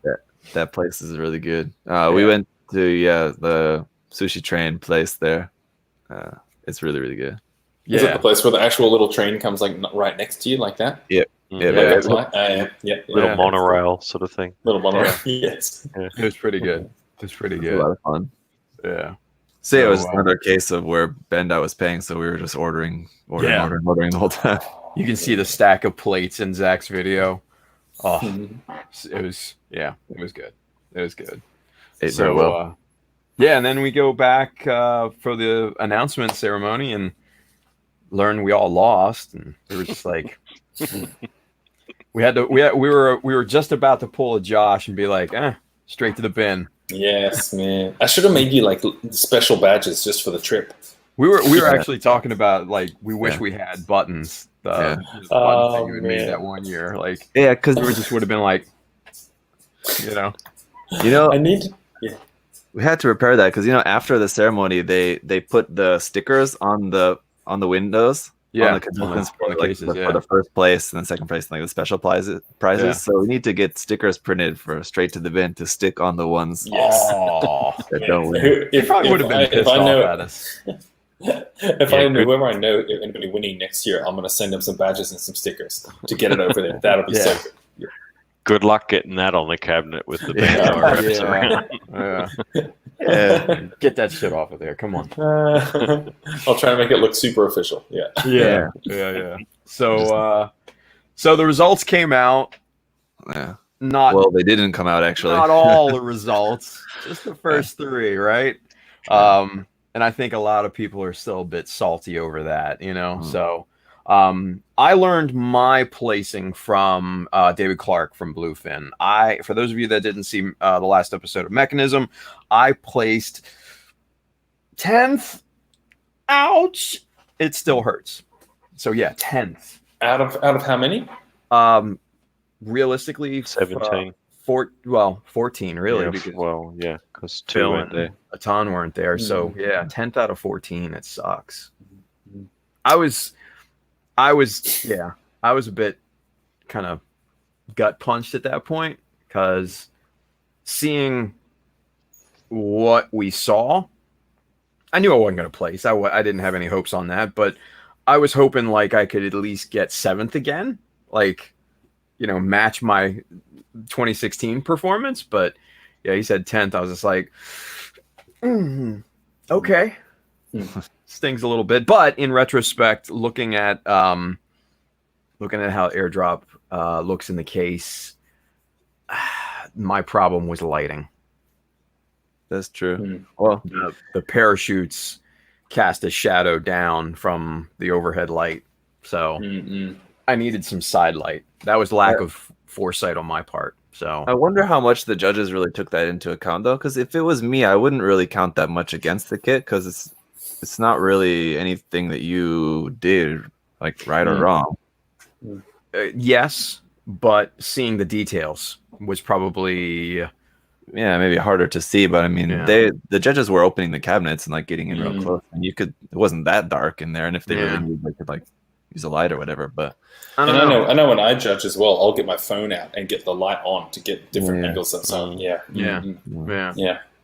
I mean, you know, and there's part of, I think, preference in terms of kit design and stuff like that I think a lot of people, or I think that especially the Japanese judges kind of take into consideration. Like, in my opinion, I don't necessarily see a lot of realistic, militaristic types of models placing very high, you know, kind of the Western preference, if you will. Seeing what placed this year, it was all about, you know, kind of clean, kind of, you know, diorama, telling a story, you know, kind of the same old type of thing, you know. But what's the third place winner was Daniel, right? Yeah. This was kind of more on the realistic side a little bit with his a bit. It was completely clean, so it wasn't weathered in any way, shape, or form. You know, and obviously, you know, he had 4 separate pieces. It wasn't very fantasy based, I guess, is what I mean. That being said, though, like the amount of effort that people who win GBWC put into one kit, he put into 4. So, I mean, there was a lot of effort in those. It's not like he kind of got, you know, lazy with a couple of them. Like, they were all of the same standard. It was really good. I was like, I think Daniel's model was kind of either my 1 or 2 in terms of preference. It was really, really good. It was good to see Jesta getting up there on the. My one was Eric's. I thought Eric's was going to win because, I mean, it just appealed to me, the aesthetic of it, and I think just the way that it was really cohesive and it really came together perfectly. You know, had a lot of movement in it. Forgive me, is that the overall winner? No, winner was the China one. China. Oh yeah, sure. Okay. And you know, like I hope he releases some really high res, decent shots of that, because even the good shots of it that I've seen going around on the internet, they're not close enough. They need to be closer because there's layers and layers and layers of detail on every single part. And when you first hear that, you think, oh, it might be overboard, but it somehow wasn't. It was all, it all made sense. It all was just a real balance between skill and beauty. And like when you first see it, you kind of go, oh yeah, but then when you stop and just looked at that for ages, it was ridiculous. It was honestly just so much detail in everything. It was really, really amazing. Eric's you're talking about, right? Yeah. No, the winner. Eric's was too, but the actual winner. Yeah. His scribing, especially like on the pattern pieces, like was really, really good. Swirls and stuff. Yeah. That was all scribed in, like hand scribed and panel lined and painted and everything. It was really, really good. Eric's, I thought, was great. The one part that stood out to me, and this is the simplest thing in the world when you look at it, but then to think about how he achieved it was just stupid, kind of complex, is the chain It was just a chain, like in mid movement, right? Full extension chain, like out and everything in a curve. And I'm like, how did you do that?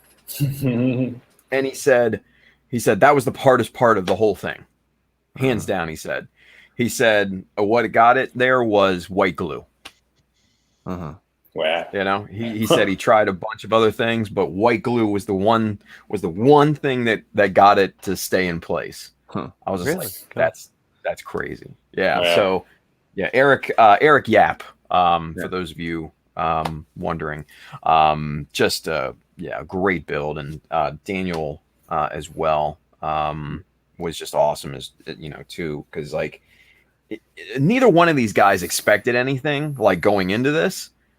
Like, I know Eric, he didn't even want to enter GBWC, but you know, his friends were like, no, enter. And he's just like, okay.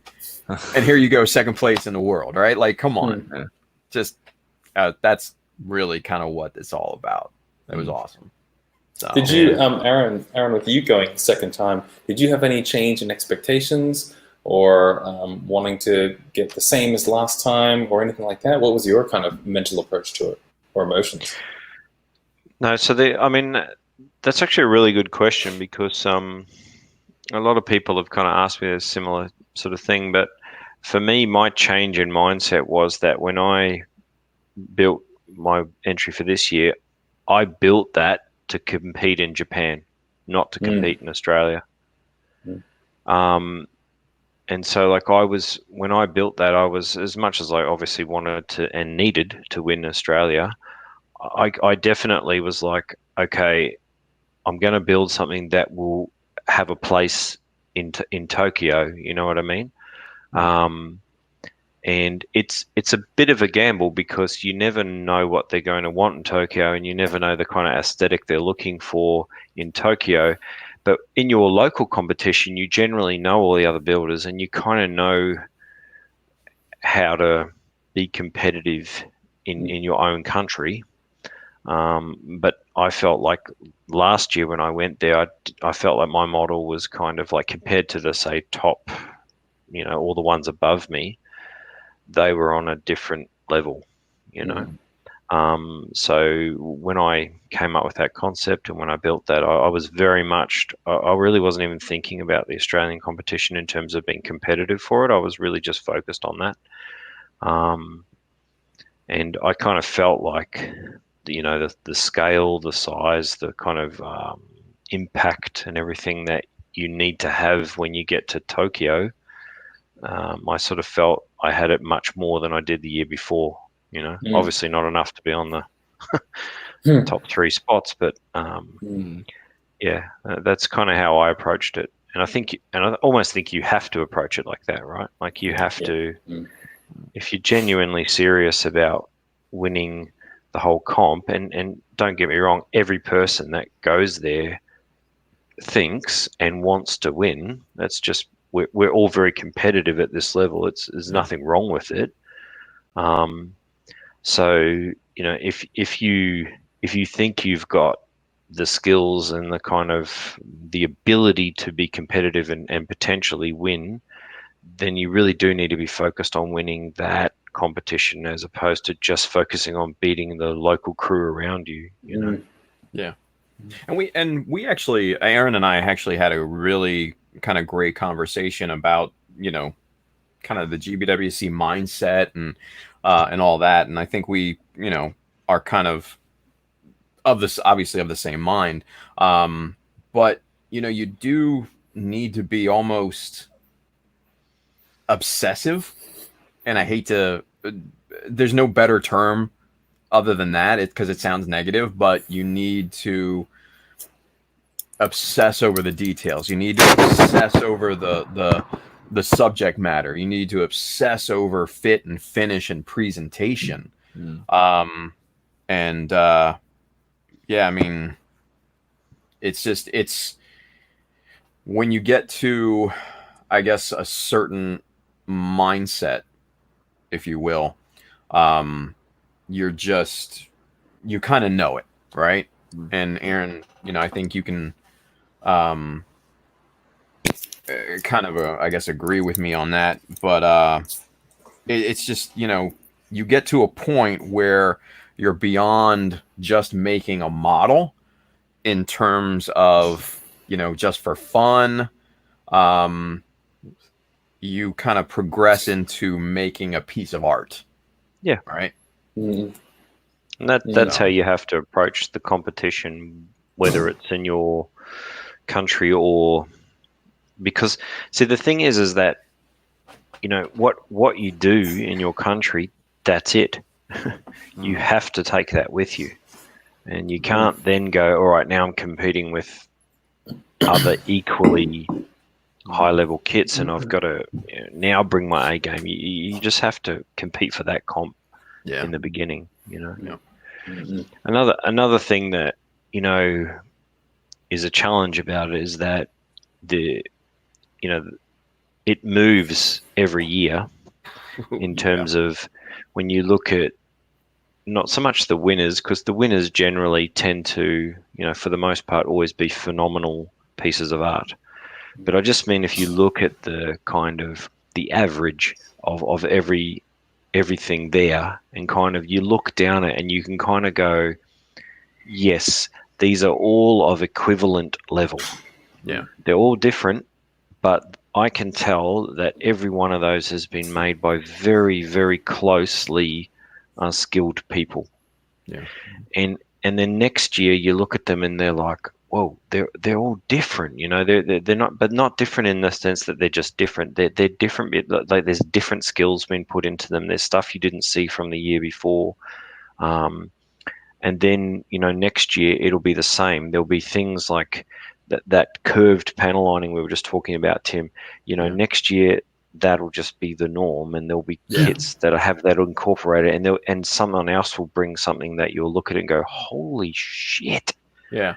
You know what I mean? And trying to kind of guess what that might be, or try to sort of, ascend to that next level in time for the competition and not miss that window. I mean, it's a hell of a thing to kind of get the timing right as well. Yeah.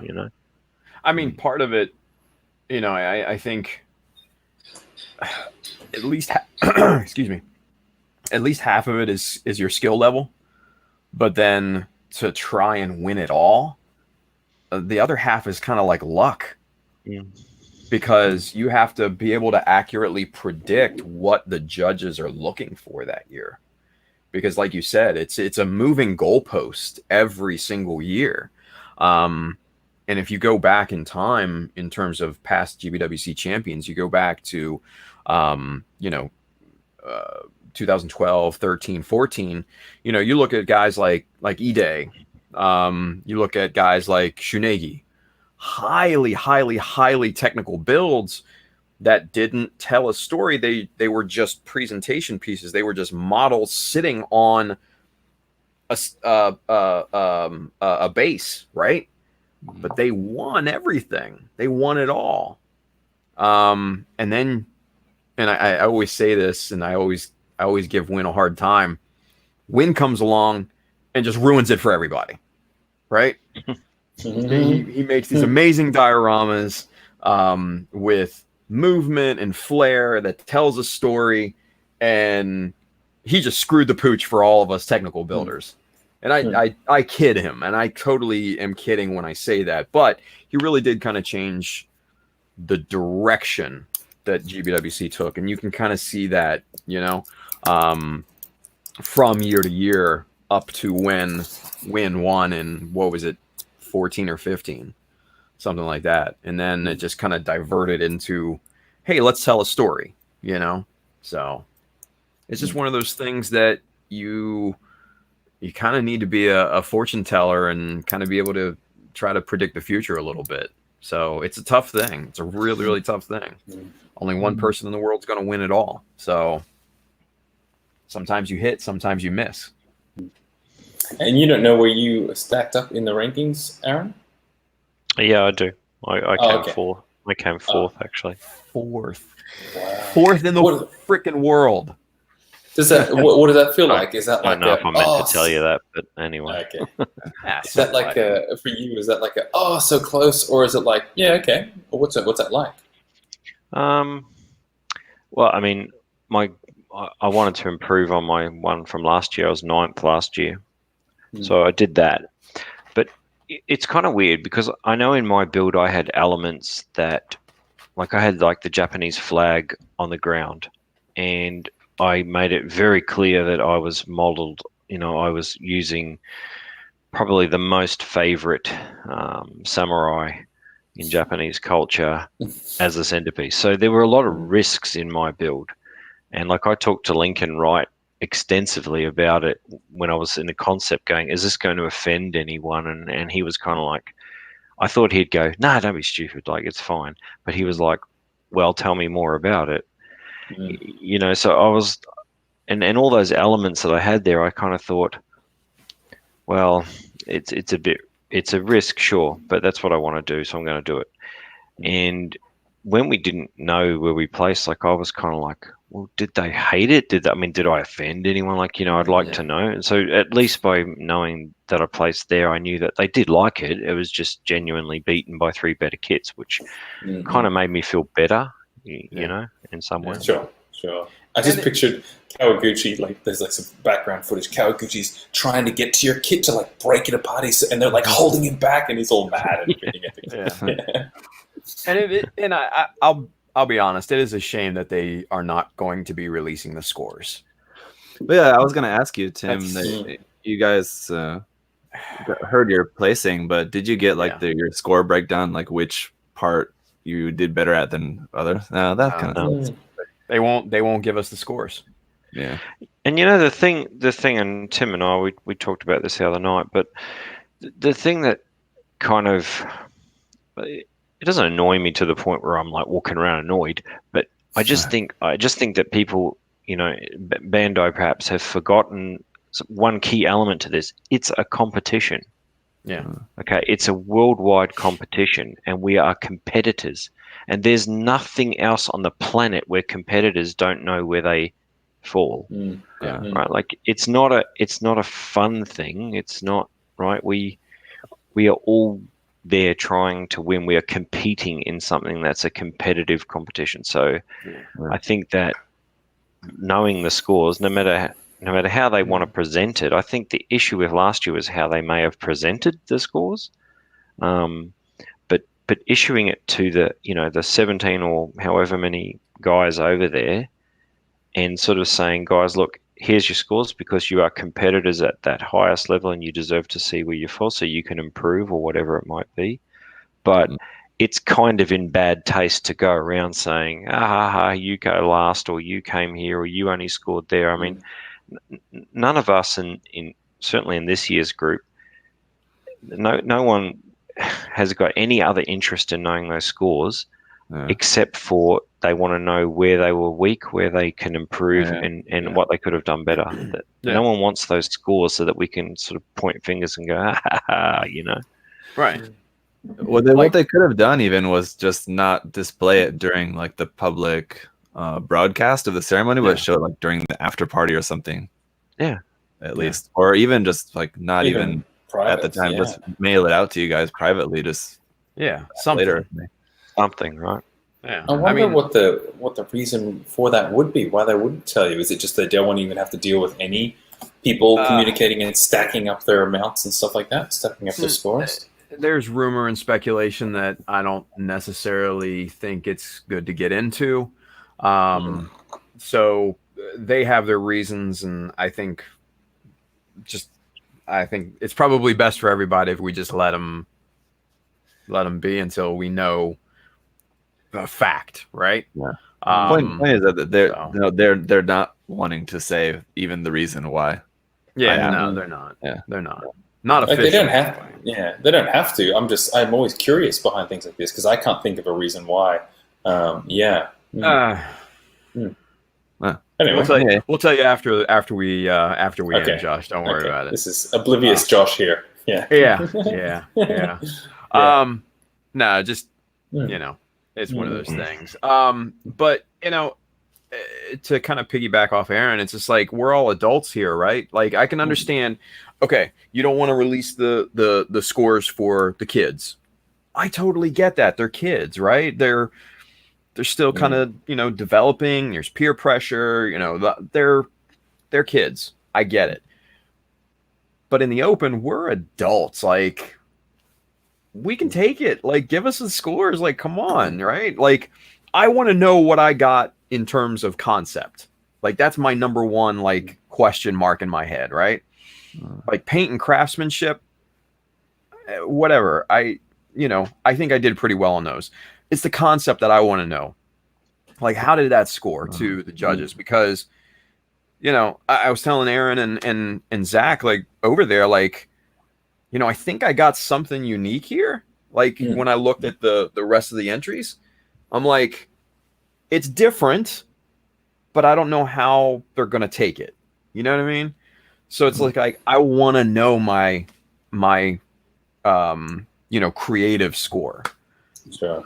But I won't. I don't know. And it points to how it is a competition. It's like a marketing competition as well. And it does feel like sometimes that once it's finished like that, they kind of just bail a little bit, and then they know everybody's still going to enter next year.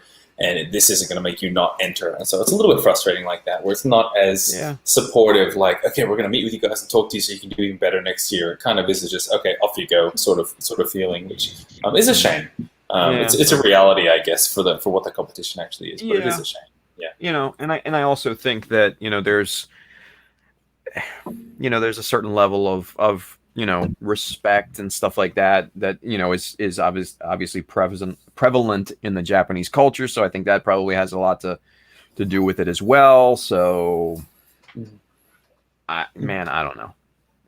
I just know it sucks that we're not going to see the scores. So what are you going to do? Yeah. But the main thing, like Aaron and I know Josh will echo, the scores don't matter. What matters is the good times that we had and meeting people for the first time, like meeting Zach and meeting Aaron for the first time. Like we've known each other for years, but the first time we've actually met in person, dude, that was the prize for me. Like, come on, like hanging out with all the other guys and meeting all the other modelers from everywhere.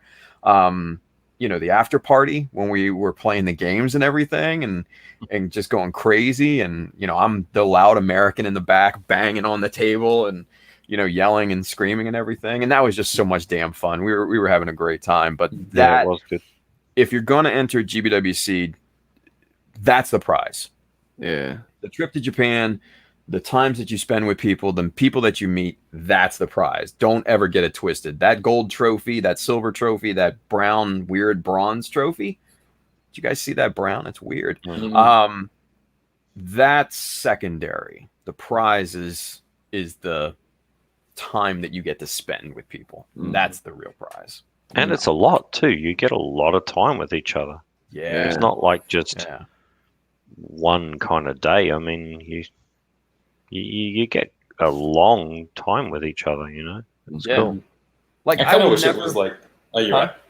I was going to say, I kind of... Okay, I'll stop. Go ahead. Go, Josh.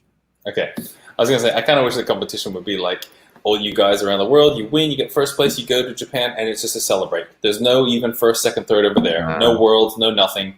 Doesn't matter. Yeah. That's what I kind of wish it would be like, but that's Josh. Everything's happy. Yeah. But honestly, I think that would be kind of cool. Just, hey, we're going to have a party for you guys. Congratulations on being the best in your respective countries. This is great, right? It's just like a showcase thing. Yeah. Showcase, yeah. No scores to worry about. Just, hey, these guys are the best in the world. Like, just have a party. Yeah. But, one thing that I will never forget from that trip is Zach leading us down this sketchy ass little like alleyway that's maybe like 2 feet wide, right? At night in Japan, like we had to go down an alley, and then there's just like this like 2 foot gap between buildings, jet black, like you can't see anything except for like the the other side of the street, right? And we've had stuff to drink. So we're like, or at least I'm like, I don't know about this, guys. This looks sketchy to me, right? So he leads us down this 2-foot like little pathway between buildings. And all of a sudden it opens up to this cool kind of old Japanese shrine just sitting there between buildings that they had to build around it. And I was just like, that's pretty damn cool, man. I'm like, awesome. I would never have known this was here if it wasn't for Zach leading us down this sketchy ass jet black little weird pathway between two buildings, you know? It was cool. No. It was a cool moment. Yeah, it's DCG. I can do this. Here. Oh no, that's the wrong one. Here. That's Alex. Alex. He asked about the alleyways, that some of the best shops. This is not one of those narrow alleyways where there's like some like restaurants and bars and shops and stuff. This is Tim's not exaggerating. That's literally like 2 feet wide, like this. That's just wide enough for one person to walk down. It's if you don't know that anything is there, you would never know that anything is back there. It's in the middle of this block. You have to duck under the air conditioning unit as you're going along. Like you had to duck under pipes. You had to step over pipes. Like, it was not a place for humans to go. Like, you know how just between buildings they have to leave a little gap just between the buildings. It's just that gap between the buildings you have to walk through to get to, like, in the center of this block there's this small little space where there's just this little shrine. I learned about it. I was mentioning to Aaron that I'd just seen some YouTuber video years ago about it. So when I heard about it, so I took Aaron there earlier in the afternoon when it was light, and then we went there again later at night once we met up with Tim and everybody too. And I'll show you, I have it in my video so you guys will see that. And I actually posted an Instagram story and I saved it on mine. I'm like, of just the alleyway, right? Like jet black, super sketchy. I'm like I know it's Japan and I know that Japan is like completely safe. Yeah. But there's still something about this jet black little space here that I'm just not 100% sure about. You know what I mean? Yeah. It was a cool experience, and that type of experience is like the prize that you take and you kind of live with forever, you know? So just an example of times that you can have. I'm glad I could show you that. Yeah, it was fun, man. It was kind of cool. Mine was the pig's asshole. Oh, Jesus Christ. Oink, oink. Oh, man. That was good, too. Times. No, hanging out was awesome. I just felt really lucky to be able to basically have the entire experience of winning without actually winning. So that's so rad, man. Again, just like Aaron and Tim both were really helpful in talking to their reps to help to get me in. And then, of course, Adam at USA Gundam Store, who also helped me to get there, of course. So wouldn't have been able to go, without Adam's support, USA Gundam Store support. So wouldn't have gone even at all without them. So big thanks to Adam, as always. So, I'm honestly, dude, I'm so happy that you went and you were able to record all that and like really show people the behind the scenes. Like it's a cool thing to have now. Yeah. It's like our trip was fully documented in really detailed documentaries. It's great. It was so great. Yeah. Well, hey, I took a lot of inspiration from Josh. Josh's video was really good. Was really great. I love watching Josh's video. So I forget I did one. I sometimes forget. I wanted to make the extended version of that. So yeah, that's cool. Yeah. Sadly we didn't get any skateboard shots around Tokyo, but it's one of those things. Yeah. So you gotta watch being cool. Yeah, you gotta watch Josh's videos for that if you're in I gotta tell you though, Josh, when I took my skateboard in the trunk of my car, and when I got to the airport and parked, and I was getting ready to go into the airport like early Friday morning, and I was taking my skateboard out and put it back. And I was like, do I really want to take it or not? Because like I knew I was gonna be like with people the whole time, and if you're just like with people, you don't need it. And then we're gonna be going around, and I figured, and also it was really cold, so I figured even if I'm alone at any time, I don't know if I'm really going to need it that much. So I eventually decided not to take it. I'm glad that I didn't take it. Yeah. Nice. No, unless you're going around solo all the time, it doesn't work as well. Yeah. Good deal. All right. Well, boys, that looks about time. Yeah, look at Aaron. There we go. Yeah, Aaron's fading. Oh man, I'm so tired. You would think that with all the late nights we had in Tokyo, he'd still be up and raring to go at this point. Yeah, he's back in a home life mode, right? Yeah. Oh man, nice. Oh, man, nice. 2:15 in the morning. Woo. Oh yeah. So we'll get this wrapped up here. Thank you for being on, Aaron. Seriously, appreciate that. Josh, same to you. Zach, thank you for hosting us, man. And hey, for you guys out there watching live and then also watching afterwards, thank you for watching. We really appreciate you coming by and hanging out with us and taking your time out of your day to watch us idiots talk about Gundams. So yeah, fun times. So anyway, guys, hope you all had a wonderful Christmas. Hope you have a wonderful, safe New Year. And we will see you guys in 2020 with a brand new episode of Gunpla Talk. So without any further ado, guys, thank you again for being on. Thank you for watching. We'll see you next time. Bye. Thanks, Bye. in the chat. Bye-bye.